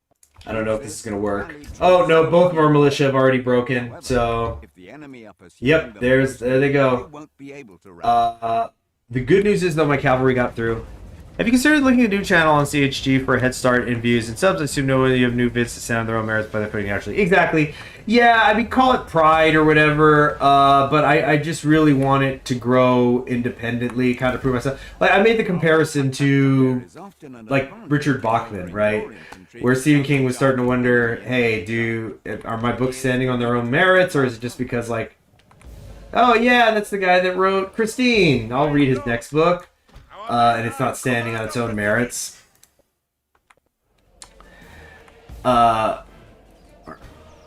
We technically have control of the town, but they're going to come back in here, so ignore that timer. Let's speed it up here. My lord, we have lost control of the city. Okay. Open the gates, please. Are they open? Yes! We got them open. Okay. So now we're going to take the city. Actually, let's just do regular speed and speed this up. See, so they're just getting ready. They're taking a deep breath. Oh, we're still fighting out here. Who are they shooting at? These peasants, look, these archers are just shooting at one another. Look at this. Okay, at least go to loose formation, please. You have pressed the loose formation button. For the Okay. I was here. Time for a game of cat and mouse in the city. That's what I'm wondering, if I should do a big flank. Other new viewers who won't know about my CHG pass. Yeah. Well, my gosh, you make it sound like... Oh my gosh, I can't believe that guy who did like a video on, I don't know, on the Holy Roman Empire, the economy of the Holy Roman Empire. He also did porn. That's it. You almost make it sound like... when Okay, I actually am going to start sending this cab on a really long end around. Wait, which end around do I want to do, though? a cycle of charge, I think we want to go this way. withdraw, charge. Or wait, let me see. Yeah. I want to come over here with this guy. Alright, how's this going? So there's 29... Can we just zoom in on this? Look at this nonsense. Look at that angling, too. It ain't great. They kind of have it on me. It's because they have the high ground, so we're going to pivot. Skirmish mode. Did they update it that skirmish mode is automatically off now? Because I always would turn it off. I didn't like it. It kind of makes the game a little janky. Remember, this is an old game. This game was old like 15 years ago. In fact, I'm gonna look up when it came out. Original release date. But yeah, does anybody else have questions? Whatnot? Still me hanging out here for a while. Okay, this game came out 10th of November 2006, right before Veterans Day. So it is about to be a 19-year-old game.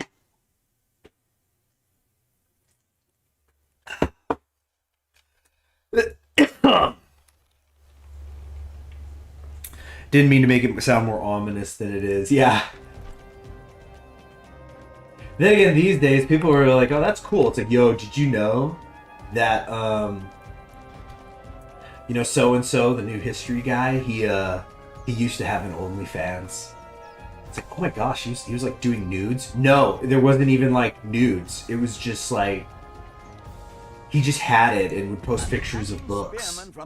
No nudity, he wasn't even in it. It's like how Ron Killings, aka R-Truth, so he recently had a little sort of surge in popularity again with the WWE because he got fired and then he got rehired because people were like, what? You got rid of R-Truth? The man is an institution! How dare you?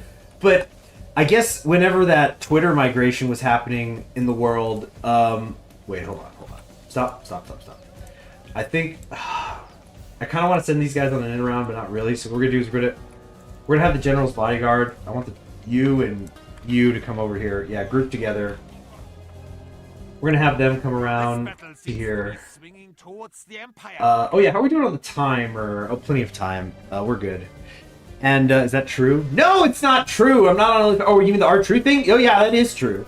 So yeah, it was whenever the Twitter migration happened, I guess, when like Elon Musk took over or something. But you see, the thing with R-Truth is he always like is just doing these like silly things, and he's like he started to develop this character of like he's a bumbling oaf who doesn't really know what's going on. Like, you know, he pulls out a ladder during the Royal Rumble, and they're like, why isn't the belt up there? And he so he apparently he left Twitter. And then instead of going to like Truth Social or what's the other one, it's like a blue butterfly or something. Instead of doing that, he opened up an OnlyFans and he used that as his like social media presence. So he was just tweeting on OnlyFans. Okay. I kind of want to do some flaming arrows. Yeah, let's get some going. It's not really gonna hurt the morale because they're already in the town square. I just like setting them on fire. Mastodon or Blue Sky. Yeah, one of those things. Yeah, I think that was the joke. He didn't go to any of them, and he's like, all right, I'm on my new social media home, and it was freaking OnlyFans. Was that this year? Could be. I'm kind of behind on wrestling. I gotta bet. Like, I mean, there's always the post G1 backlog I want to get through. And I think NJPW have always kind of known that, like, you know, we have Wrestle Kingdom on January 4th, so people catch up in like December. You know, spend a cold winter day watching the backlog of Ishii matches. Spoiler alert, it's 5 stars again. Alright, I think even though these are Spear Militia, we'll just rip them up here pretty good. Whoa! King, you're way too exposed! Oh, shoot, and he's bloody! He's bloody too, that's our Emperor, excuse me. Oh, back it up. Back it up. Your army may panic and run. Okay, what are these ones doing here? Oh, it looks like they're heading back in. Let's catch up. Where y'all going? Form Shieldtron. Okay. That was the peak era. Yeah. Yeah, Ishii's so good. Like, I remember when Jon Moxley, you know, he left the WWE and he was just like immediately doing 100 matches a week. He was like, I'm doing this tournament in Florida and I'm fighting Pentagon over here and then I'm in Japan and I'm in AEW and he was just all over the place. And he had a match. Yeah, it was like his second G1 match. And it's like it took Moxley 3 matches to get a 5-star match as soon as he was out of the WWE. And people and the haters were going, yeah, he got a 5-star match against Ishii. Like, damn, a broomstick could have a 5-star match against Ishii. Which wrestler would have made the best Roman Emperor? Well, there was a Roman Emperor who was a wrestler. You know him as Commodus, and he was for some reason played by the worst Puerto Rican known as Joaquin Phoenix. Oh shit! My bodyguards! Our Emperor's about to die. He's only down to 1 bodyguard because they came after. Oh shit! Get out!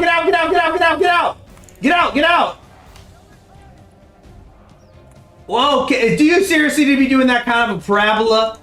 Archers? Come on. Oh, man. Look at it. It's just, look. It's just him. It's just the prince by himself right here. I think this is the general that married in the family, so that's like my son-in-law. But this is me, right here. This is the standard bearer and me. Continue like this, And victory That answers is my ours. second question. But yeah, what wrestler would have made the best Roman Emperor? Wait, let me pause here and kind of think on this. Who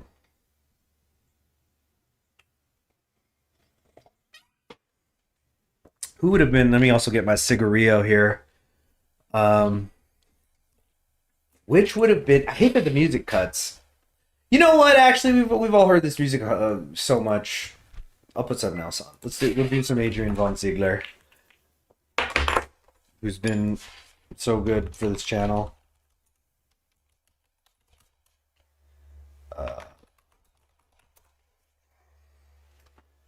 Here we go.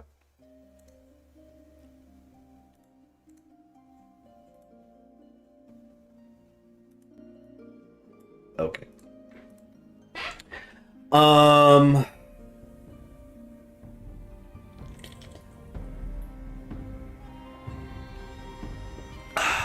So what wrestler would be the best Roman Emperor?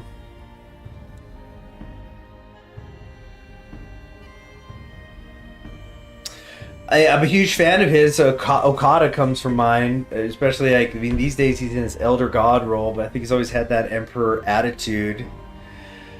A lot of the Japanese ones, yeah, Okada, Tanahashi. Goto would have been a hell of a barracks Emperor. One of them Thracians getting shit done. Like when the Italians had just they weren't Italians yet, but like when the main Peninsula Romans had just given themselves over to, you know, all the vices of like societal vices, and had totally abandoned the ways of the Republic. It was the Gauls, it was the Thracians who were going, you know what? Y'all don't fucking appreciate Rome, but we do. So we're gonna keep propping it up for a few more centuries. But just keep sitting back with your orgy and wine. Don't mind us. We'll take care of it. Which attorney general would have been the best wrestler? Well, if you're talking about like a modern political figure being a good wrestler, Lincoln has an almost undefeated wrestling record. This is very well documented. The only time he ever lost a wrestling match was when he was serving in the Black Hawk War, and they were just like at some nasty piece of ground.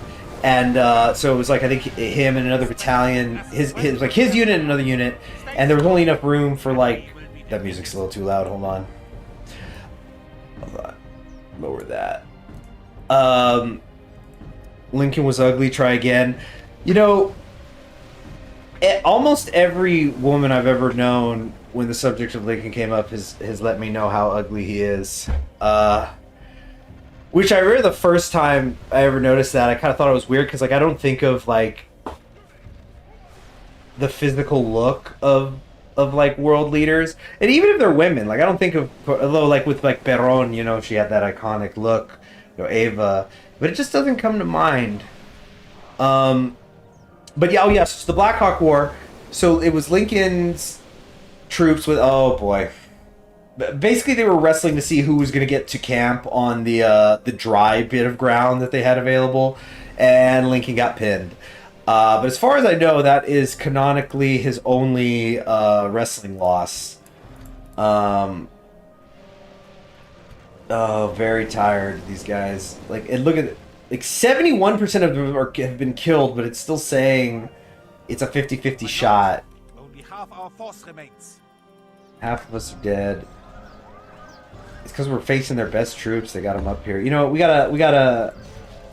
Oh well, they're out of arrows. I kind of want to send the peasant archers in just to mush things up. You know what we're gonna do? This is gonna be ugly. We're just gonna charge them straight through to the other side just to disrupt.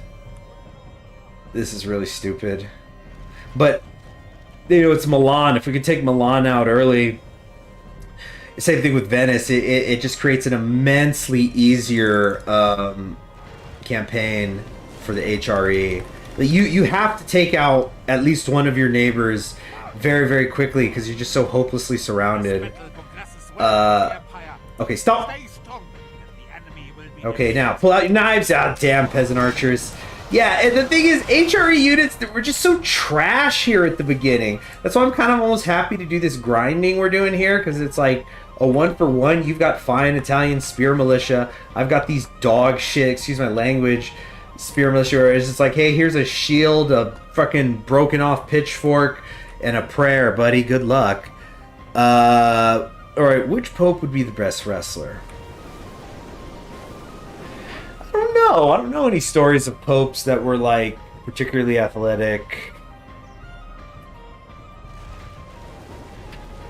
Yeah, genuinely nobody comes to mind. I've never found Lincoln ugly. He's no Franklin Pierce, but surely he's better on the eyes than, say, Fillmore and Harding. Franklin Pierce was going through it in during the war with Mexico. Have you listened to Vin Swept? He makes music similar to Adrian Lott-Figler, has lots of good stuff. That sounds familiar. I probably have played him on the channel. Let me look that up real quick. Vind Swept. So now my peasants are just kind of shooting. Not much to be Heavily done. armored troops with shields have good defense against arrow fire. Use arrows against more lightly armored enemies. Yeah, it's basically saying you're wasting your arrows doing this. Well, I'm doing it anyway. Look, we killed one of them. Down to 21. Yeah, they're just sitting there. What a thrilling fight. Early Medieval 2, it's such a mess. Alright. Excuse me, Vind Swept. Vind Swept? Let's try to show Vind Swept. Vind Svept with a V. Okay, Vind Svept. Fantasy music. Okay, maybe this doesn't look specifically familiar, but I can definitely see what you're saying. It's got that look. Update to using music on YouTube. Excuse me. And you know, something that's the kind of thing I'm looking for. I'm going to throw on some Eric Satie. It's kind of just cool off here. That's something I'm looking forward to with the new stuff is again going through the process of, like, you know, all the little things, like making my channel banner, making a trailer again. What kind of music am I going to use? Am I going to use background music? Am I going to, like, just, you know, make my own stuff, just like do some little riffs, do it like Cecilia Evergreen. She makes her own music that she uses on stream. They get her little ice cream jingle and stuff like that. Yeah, the process itself is going to be a lot of fun. I'm looking forward to it. Alright, definitely going to stream for at least 13 more minutes. It kind of seems like it's been the same people here. Oh, hey, Texas T! Texas T2, I didn't see your chat. Long-time fan, thanks for all the games and streams. Hey, hello to you too. Did you vote yet? I remember, yeah, streaming on, like, election night eves and seeing you. Don't forget to vote, I already voted.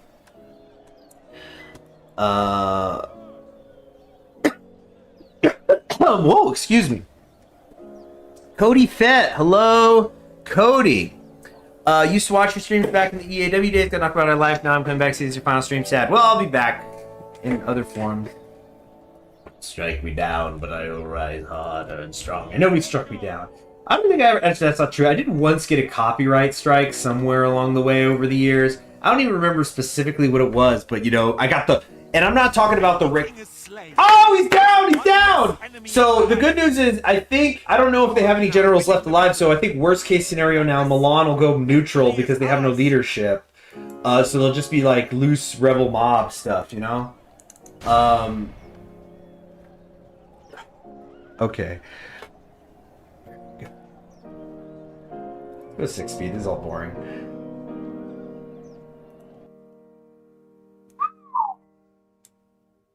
What was I even saying? I got distracted by the EAW. Yeah, so don't be sad, Cody. What's going on? I thought we were on 6 speed. Oh, yeah, just finish them off. Finish them off. Wasn't it for using anime music during Moirike? Oh, you might be right. Because, well, I'm not necessarily sure. Because the thing is, you know, over the years, you guys have seen I'll play copyrighted music on stream. especially if you guys have like if somebody's already super chatted, because then it's like who gives a crap, right? Because that's gonna definitely like a super chat over will supersede ad revenue, generally speaking. Like depends on like how big a stream it is, right? What's going on here? Oh shoot. Yes, Our speak men are on. winning the battle. Are we? Continue like this, Not so and sure. victory is ours. We're just chopping down these teeny little militias. We're just trying to get it to where there's more of us than there are them, so the timer will start. But I think we're gonna have to kill these guys. Bow bow. Praise God. There it is. The Reich shows Yep, its we've got it. obvious superiority. So we lost 723 men and killed 601. They lost 516 out of those were deserters or what? Anyway, classic ugly HRE early game fight. You see, this is late game fun stuff, which we won't hit today. When you get those Imperial Knights with the maces, that's when you're seriously kicking some ass. That's when you run into the Momos. It's like, oh, you got armor? I love that. Boom, boom, boom. Sack or exterminate. We could sack it. This will like solve all of our money problems, so we will. Sacking the crap out of Milan. Sacking. Remember, commit all your crimes at once. Order and cash bonus. Played a French Revolution. Oh yeah, the copyright thing. So sometimes like I play copyright music and they'll say, hey, you're getting a strike. You know, we're not going to monetize it, but you're not in trouble. It's just like you just can't monetize it. Or sometimes there's music where people have it set up where like, oh yeah, I don't care if somebody uses my music on YouTube, but I gotta get my cut. And so like, you know, it automatically will send some of the ad to them. That's all fine. But the one like serious strike I got was the one where it's like they're trying to say it's like, oh, you were making money off of this or whatever. And like if you get 3 of those, and I think you get appeal and they like wear down over time. Like, you know, when there's like a statute of limitations, if it's been a year, you get rid of a strike or something. But it's like if you get 3, bye-bye channel. So you know, even getting the 1 can be a little bit nerve-wracking. But obviously it wasn't that big deal because I don't even remember what it was specifically. It's just one of those things like, whoop, gotta be cautious now. And that's why Adrian von Ziegler, though, has been so helpful. Like Adrian von Ziegler and Stellaris and so many Paradox interactive games over the years, because they don't care about you using their music. They've always been really good about that. Oh, candidate for adoption! This man is of noble birth and will bring no shame to the royal family. Should he be adopted into it, would you like to see this range and have this man join the family as a potential claimant in years to come? 3-star, 26, good loyalty. Oh yeah. So the Pope says I need to quit my shit or he's going to excommunicate me. I thought that we were allies, Mr. Pope. Acts you are currently undertaking, such as sieging one of I don't think he's going to do it. and I refrain guess we'll from find out, huh? attacking for the duration of the mission. I think I could actually just auto do this. Yeah, we're not even going to fight this battle. Forts enable the defense. Just assault, auto resolve. Yeah. You have been I've been excommunicated by the Pope! Being Oh no! other Catholic factions and Speaking of Paradox games, any plans on playing EU5 when it comes out, or thoughts on the game? I probably won't. I've talked about this in the past. I'm actually a decent EU4 player, or at least I should say I put in enough hours that, you know, I could you know, unite the Iberian Peninsula and create colonies and win wars and all that. Like I wasn't bad at the game. It just didn't really click for me. There was something that felt a little routine about going through the motions of it. I'm not. It's certainly. I mean, I know that it's possible to do a lot of different types of games styles, but there was like too much of a similarity. Didn't feel like there was enough of a replayability there with that game compared to. I mean, like CK2 is the infinite game, right? Especially once they did what was it, Holy Orders, and you could do like the randomly generated maps and stuff. You know what? That'll be fun. That'd be a lot of fun, actually. Let's screw this. Let's spend some time. I don't even know. Delete whatever. Get rid of this. Let's spend some time generating like random maps in CK2 and just come up with like fake histories for it. I think that'd be fun, actually. So let me just let me see if I have an OBS setting for this already.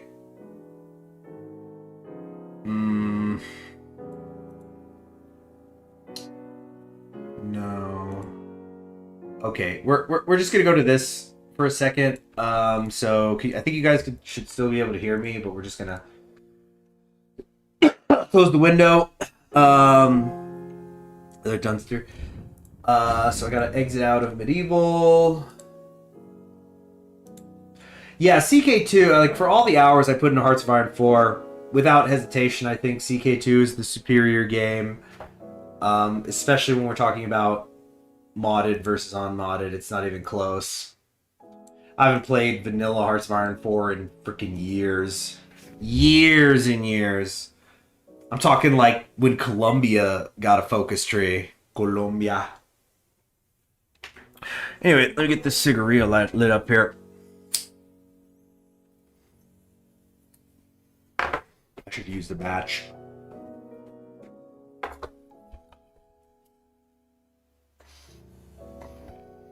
You know what? If you want to talk about music, let's really throw it back.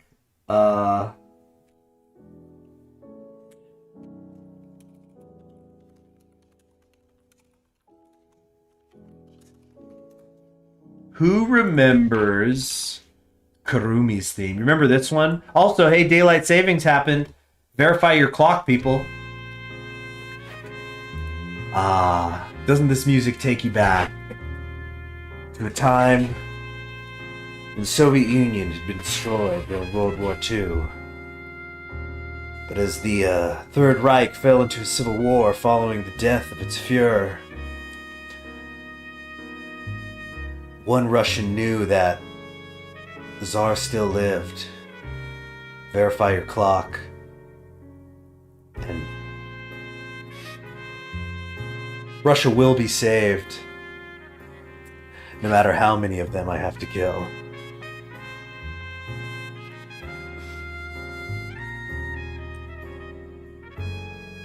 Yeah, Alexis lives. And all that jazz. Yeah. Okay, I think I'm in now. Let me try to, okay, let me do window capture.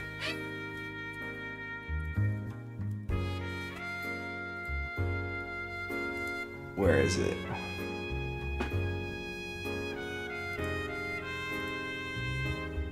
There we go. Whoa! Cigars are bad for you people. Okay.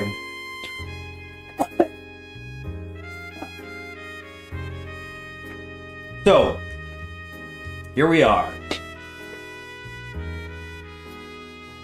What is this? King Hawk? No. We're gonna do new game. Custom. Where do I go to the, let's see, Holy Fury.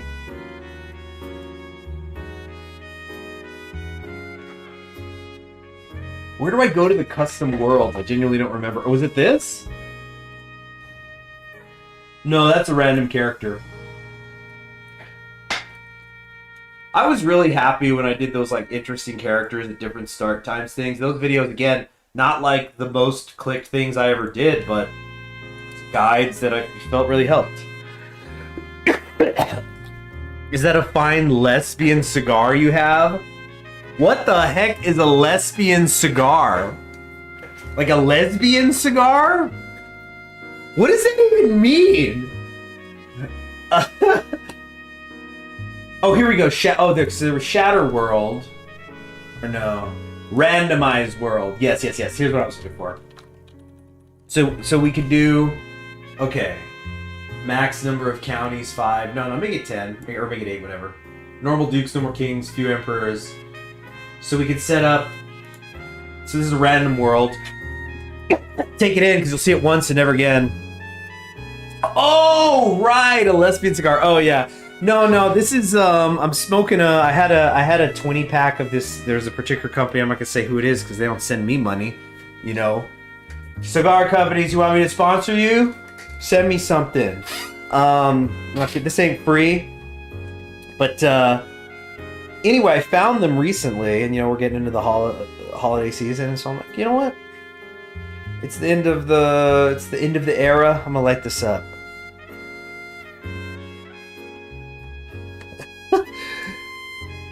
Yeah, days. I can't believe I forgot that. Yeah, the Capitalist series. Okay, so look at this. Let me turn the dang jazz down. Okay, enough of that.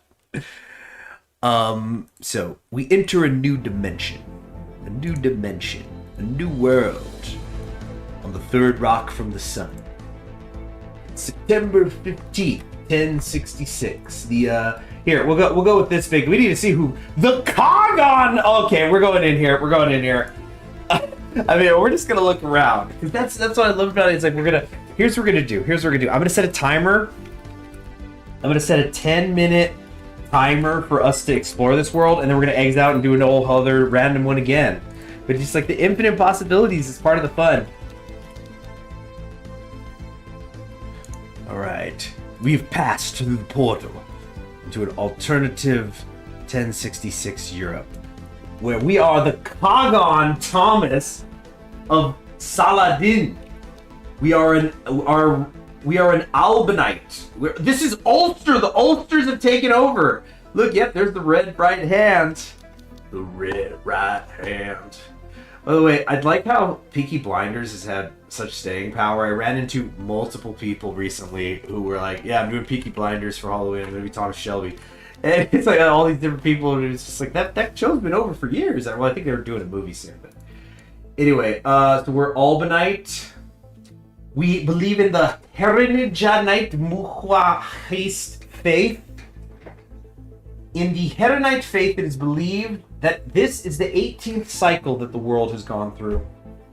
In every cycle, the Heavenly Mountain, protector of life and light, fiercely battles the Punishers, feeding on death and darkness. As stated in the Holy Tablets of Stone, the only way to prevent the Punishers from destroying the universe and starting another cycle is to grant the Heavenly Mountain energy through specific rituals, such as always having 3 candles lit during moonless nights, or celebrating with family every day before and after a full moon. We are nomadic, the nomadic Scots.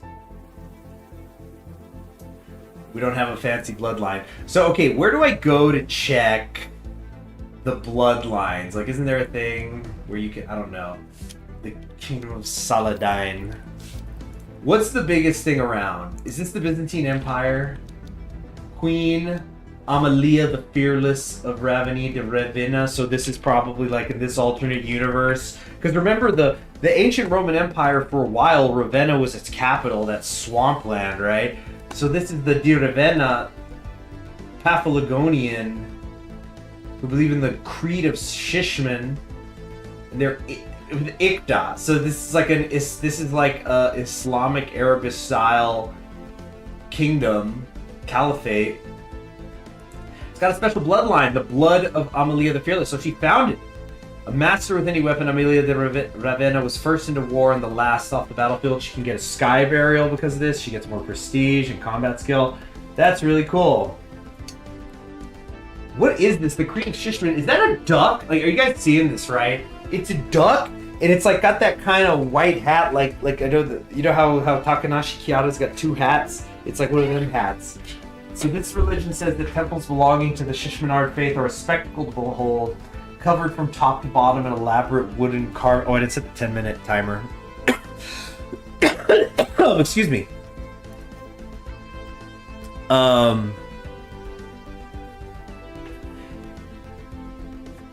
Covered top to bottom in elaborate wood carvings. Every one of them looks like a work of art. It is said that a wood carver once started to carve a face into a stump, but was interrupted halfway through. He then started carving a new face into another stump. And when it was finished, it sprung to life in the form of God. The wood carver was blessed by God and given the singed text to keep safe. The half-carved stump he had previously abandoned and sprung to life in the form of the one beneath the water, who proceeded to chase the carver out of the forest. The evil god is the one beneath the water.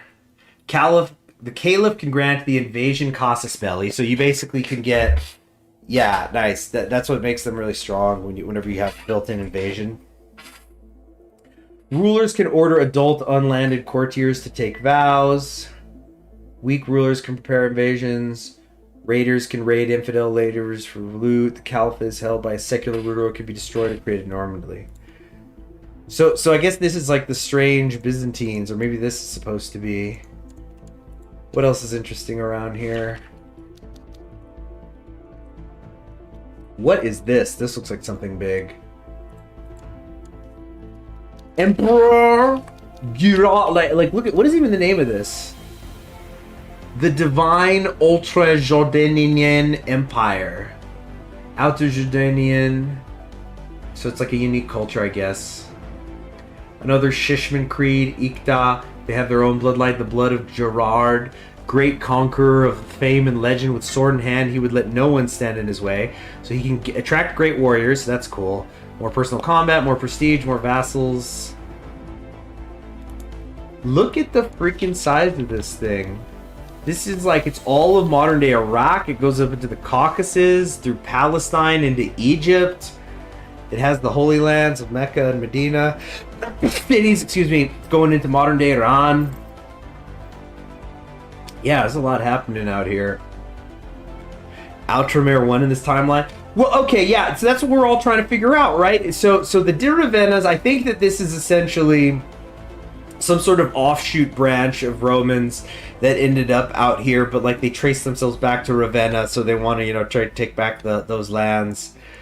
Over here, Devona, yeah, around, yeah, I think maybe the Byzantine Empire didn't really form in this era, but like there's some strong North African kingdoms. Oh my gosh, look at this African one. Khatun Tasmin the Bear of Nisana. The Neonsan. Yeah, I think some of these names, I don't know how they generate some of these random names they use. The Razidolic religion is founded upon the practice of ritualistic hunts. All their holidays involve hunts in one form or another, with various quarry being the target of each one. In their religion, the moon is a great hunter and the mother of monsters, the prey. Their holy texts, the 5 books of worship, detail exactly how each hunt should be performed in meticulous detail. No matrilineal marriages. It's like we always are going on hunts. Also, women can't inherit, so... Anyway, we're gonna go get deer. Yeah, Kusila here. What is this? What is this? Or Kusia? King Engelbert the Legendary. This guy's also got a unique bloodline. Master with any weapon again, like the other one. Church of Anag. Adherents of the Anagan faith reject the notion of individuality, believing instead that all are joined in one grand consciousness.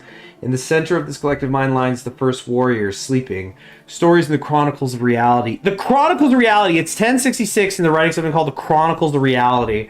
Claim that only the first heathen can awaken the first warrior. Anagan elders therefore organize every search every year with an ultimate goal to locate the cave in which the first heathen resides. You know what? That's what I need to do. I need to make like fake lore content videos about the Kusia Empire and like see how many people are going to be in the comments like, you know, dude, one of my favorite empires. Like, people don't talk about like their contributions to theocratic theory, man. Europeans in Sudan, yeah. And then Sumerta down here. Oh, so you see, this is where the actual black people are. So, you know, you already know there's going to be like some natural antagonism right here. These are Erodians. So look, they're a different religion. Too new agey, exactly, like the Chronicles of Reality. That's a cyberpunk name, you know? The Ornayan faith has a particular focus on funerary rites. When an elder dies, they're flayed and they're... What the hell? You're flaying the corpse? When an elder dies, they are flayed and their skin fashioned into a religious object, such as the cover of a book or a ceremonial mask. Their holy text, the 7 syllables, tells the story of the monolith. Flayed and buried 100 times by the 7 screaming voices. The 7 screaming voices? Yeah. Funerals are always led by at least 2 elders, one who performs the flaying and one who ensures everything is done to code. Rulers lose prestige if at peace for too long. Vassals don't mind if their levies are raised. That's actually pretty dang strong. You can raid. Fleets can go through rivers. There's a lot of Viking stuff here. They get the invasion. The priests can inherit titles. Caliphate, Ornenian Caliphate led by a secular ruler.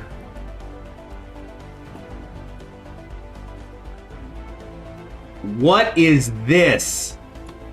The Tibetan Empire coming down. Well, it's not Tibetan here. Oh, but you see here now, these are quite dark. So it's like, so then yeah, what's the story here? Is this maybe like in the past? This is like an offshoot branch of Samaria. They ended up out here and they carved out this new empire after going up the Hindus. These are Kuberans. who believe in Guberliniskiite. Eons ago. Oh, we need to change this music again. This eons ago. We need something different here for that. I'm gonna do like a slow reverb, or like we're gonna do. I'm gonna change the speed of the music on this one. So it's like a drone like this. Here we go. You just go into a temple and you just hear this, and a priest approaches you in a robe. Eons ago, all creatures were united on a single land that spent. Hold on. You can actually see the place. Eons ago, all creatures were united on a single land that spanned infinitely towards the horizons. They lived under a soft light that allowed the luscious grass and the sweetest of fruit to grow. But one day, for reasons and from origins unfathomable by mere mortals, the rot arrived and shook the very essence of the universe, splitting the lands, scorching the earth and disuniting mortals. Nearly everything was consumed by the infinite darkness, still visible at night, except for the land miraculously protected by the storm of righteousness. The faithful have recorded the history of the world in the 7 symbols, so they may never forget that they owe their very existence to the benevolence and power of the storm of righteousness. I mean, talk about spoilers for Stormlight Archive. Imperial system, bloodline, blood of Dala, a great conqueror of fame and legend. With sword in hand, he would let no one stand in his way. And he's got something in his treasury, an imperial diadem, which he's wearing, the sacred imperial crown of representing absolute authority over the Kong Tong Empire, which boosts monthly prestige, piety, and gives a stewardship boost. And look at this guy. He's a 20 on the stewardship. Fortune builder, just, stubborn, ambitious, and has the diadem to get a 20 out of a base 5. Wow. All right, I'll pause the droning now.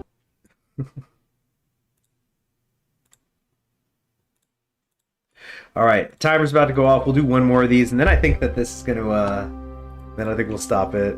Wish they were seriously played through a shower world, make up the lore as you interact with interaction. Yeah, I mean, that's what it is. I mean, who knows? I'll probably do something like that in the future, but it's part of what makes it infinite. Like, this sort of thing, I would love to do something where it's like, especially because CK2, I think the problem with a lot of grand strategy games is like the bloat starts to happen. You start to feel like you have to play for centuries and centuries. But it could be its own fun. Like, can you imagine doing a campaign? It's like, okay, we do Shattered World, or we're gonna do Randomized World like this, and we're only gonna play until 1166, like January 1st, 1166. That's where we stop. That's the end of the story. And then you regenerate another one. You could just do that forever. It's, yeah. Like, why am I gonna buy new video games? I haven't finished playing CK2. I do need to turn this down though. Okay, so let's do it again. Let's do it again, and then I'm gonna stop because, gosh, my throat is it's being a little worn. Are there any history VTubers you particularly enjoy watching? Oh, plenty. All of the Time Ghost history stuff, epic history. I mean, yeah, just number them. Anybody who's doing good work out there. There's so many of them.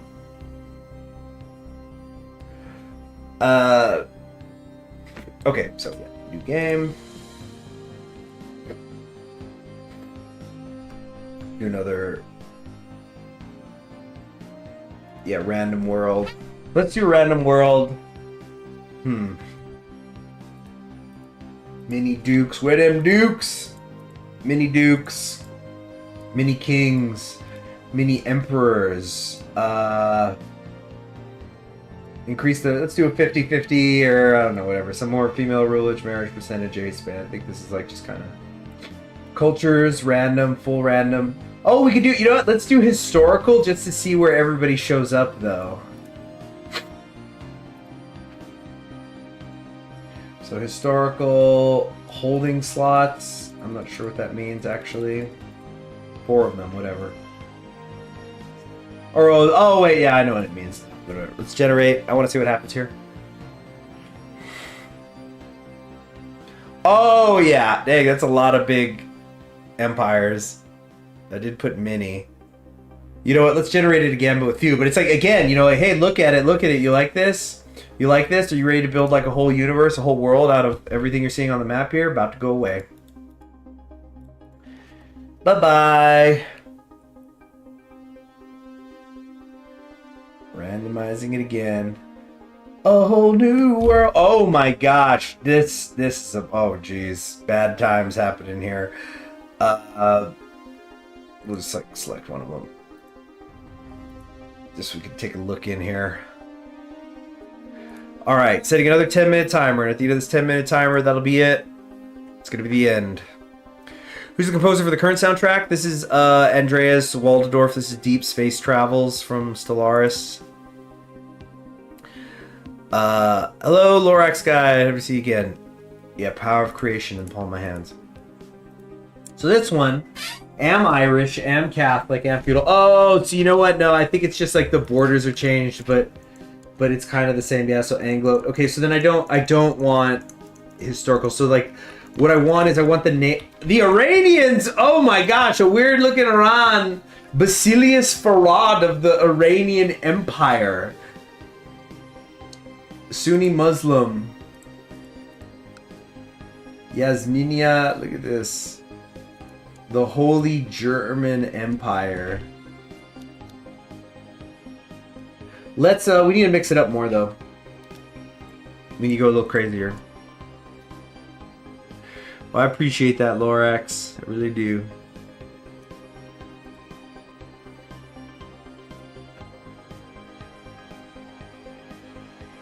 Yeah, based Iran. Okay. So we're gonna do randomized world. We want to do cultures or historical.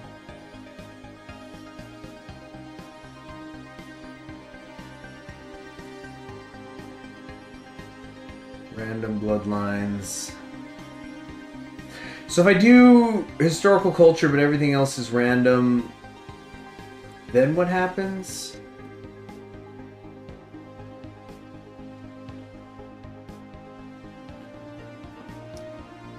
Okay. Yorkist. What? It's still got like these random names. Culture, religion names. Oh, here we go. So wait, I want random cultures, but historical names, so we can like try to figure out. Wait, what happened? So look at this, another world going bye-bye. Another infinite possibility world about to go bye-bye. Do I still work as a postman? No. I'm teaching these days. Okay, so now we look. Oh my. Oh yeah, now we're talking. Okay, let's check out Kobe Linland to start, but now we're gonna get some stuff. Teaching history by chance? Yes, of course. For years now. Okay, so like this like greater Palestine, Israel, you want to call it. This is Kobilin, the Kobilin dynasty. This is a Russian who believes in Hinduism. Not too bright either. He's not got anything in the double digits. So how did this happen? How did we end up with the Russian, ethnically Russian, Hindu religion of Palestine? Was this the path that was needed for peace? How did we get there and where are we going? Yeah, like, the Latin Empire is in Russia? What? Oh my gosh! Russia's not Orthodox! This is Dalmatian, so these are people from like the Balkans. They're Sunni Muslims and they're calling themselves Latin. The blood of Pasqualis, great conqueror of fame and legend. The Sunni Muslim ruler of Latin northern Russia. What is this? This guy has to be the answer to those crazy late 19th century Russian philosophers. Schism never happened. Plenty of drinks. Up in Scandinavia, there's High Chief Budagist of Kola with the double swastika. Also a Hindu. Swedish nationalist raging right now. Fucking raging. Look at the blessed Levantine. This is like the Persian Empire, but more. I mean, not more, but it's like into Central Asia more than like Egypt. Unmarried, but he has an heir. Who's the parent? Oh, just like has an adopted heir, I guess. Jane. Wow, blessed indeed. The Janish leader of the blessed Levantine Empire. It's like you'll get a whole lot of the Silk Road.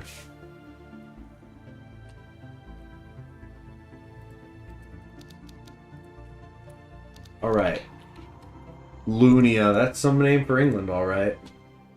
The Dutch Germanic pagans. So this is yeah. So this is an easy timeline to figure out. This was definitely when the Anglo-Saxons came over, they clearly held on to more of their culture. You know, speaking of science fiction, I think I mentioned the Stormlight Archives earlier. There was a book Brandon Sanderson did. I found it in the library. It was like one of his secret project books. And so the story behind it was like he had written a lot of books during COVID.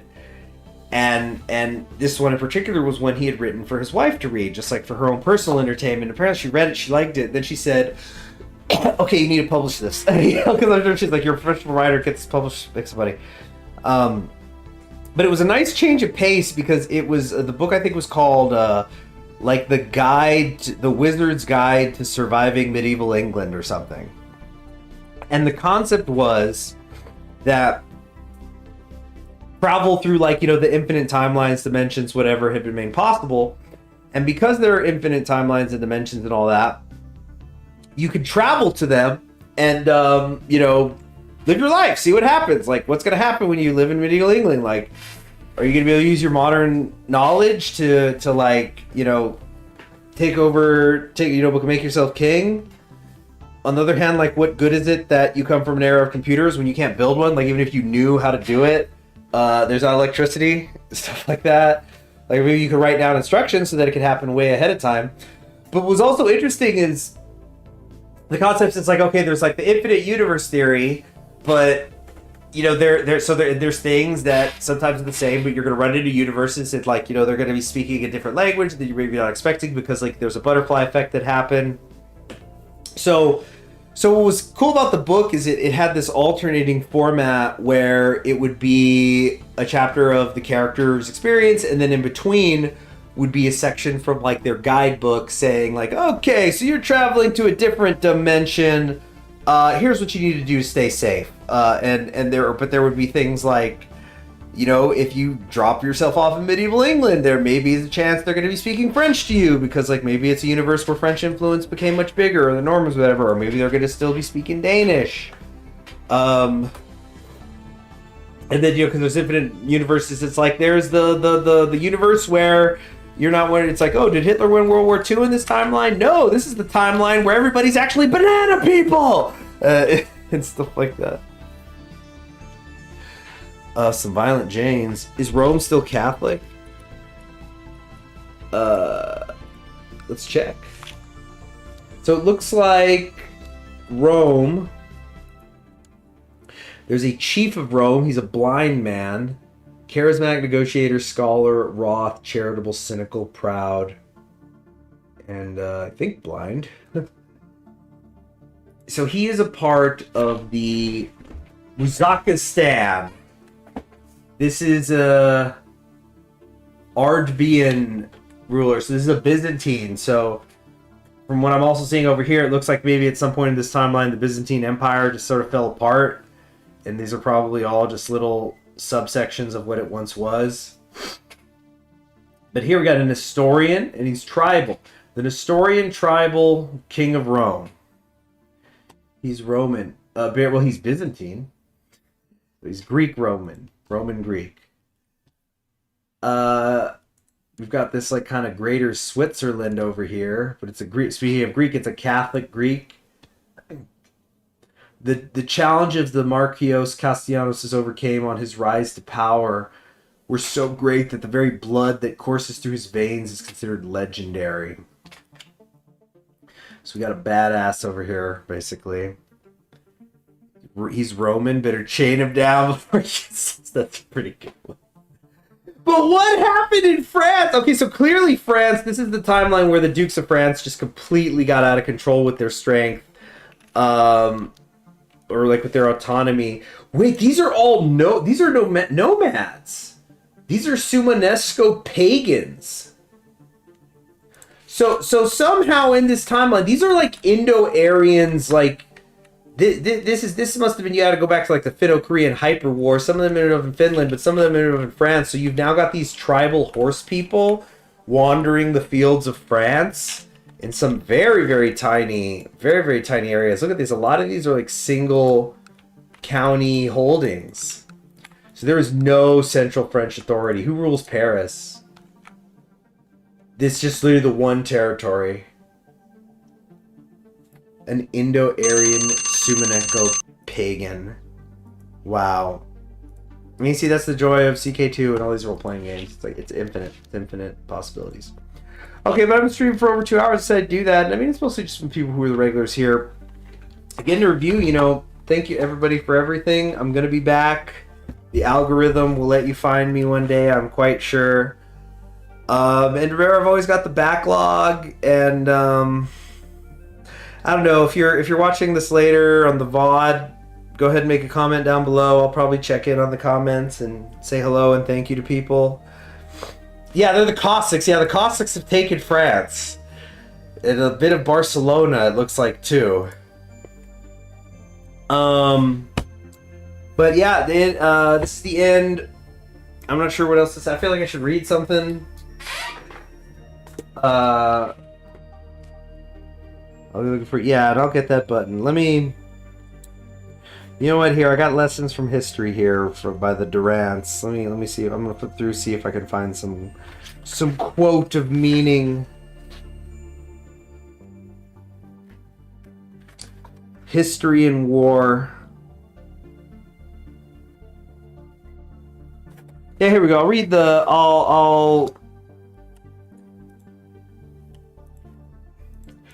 I'll read like a couple paragraphs here on history and war, since so much of this channel was built on it. Quote, war is one of the... Hold on, let's change the music again.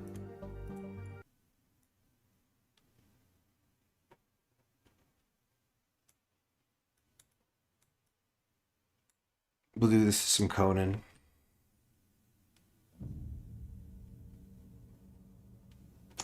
Or no, we gotta do it to some Hearts of Iron 4 is what we gotta do.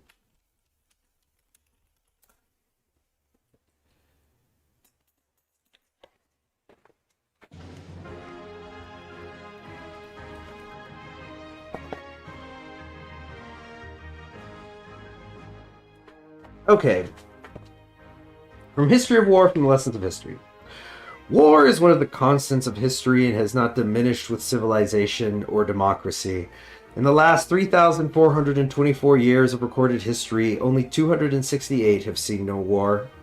We have acknowledged war as at present the ultimate form of competition and natural selection in the human species. Polemos pater panton, said Heraclitus, war or competition is the father of all things, the potent source of ideas, inventions, institutions, and states.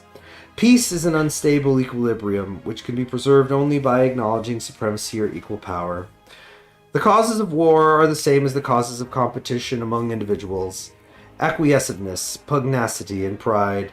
The desire for food, land, materials, fuels, and mastery. The state has our instincts without our restraints. The individual submits to restraints laid upon him by morals and laws, and agrees to replace combat with conference, because the state guarantees him basic protection in his life, property, and legal rights. The state itself acknowledges no substantial restraints, either because it is strong enough to defy any interference with its will, or because there is no superstate to offer it basic protection, and no international law or moral code wielding effective force. I'm going to skip ahead a few paragraphs here now and then. If we should follow the usual course of history, we should make war upon... Oh, wait, no, this is a different section. No, that's not what I wanted to go to. Okay. The general smile, like it's about talking about war, but it says, the general smiles.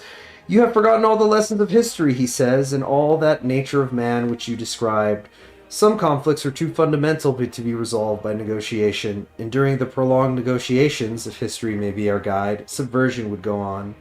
A world order will not come by a gentleman's agreement, but through so decisive a victory by one of the great powers that will be able to dictate and enforce international law, as Rome did from Augustus to Aurelius. Such interludes of widespread peace are unnatural and exceptional. They will soon be ended by changes in the distribution of military power. You have told us that man is a competitive animal, that his states must be like himself, and that natural selection now operates on an international plane. States will unite in basic cooperation only when they are in common attack from without. Perhaps we are now restlessly moving towards that higher plateau of competition. We may soon make contact with ambitious species on other planets or stars. Soon thereafter there will be interplanetary war. Then and only then will we of this earth be one. And so the Stellaris campaign is starting next week, where I'm gonna know, boy, Stellaris. Now that's a game I love that I wish I was better at. So goodbye, everybody. Look around for me in a year. Enjoy your Sunday night. Special thank you to everybody who ever donated. But remember, even if you just hit the like button, if you commented, all that stuff, all the rad revenue, even now, I'm gonna set it aside. I'll make sure it goes to good causes. And what if you wanted to always pop in once in a while, do a random stream, Fear Strikes at Fancy? Well, we were talking about, like, Takanashi Kiara. I won't name it, but, like, she has a channel where she shows her face, and, yeah, she'll, like, 2 times a year go on there. So who knows, but I wouldn't plan on it. And that's it. Gosh, I feel like I should have had something written. I don't know. I've been conquering history games.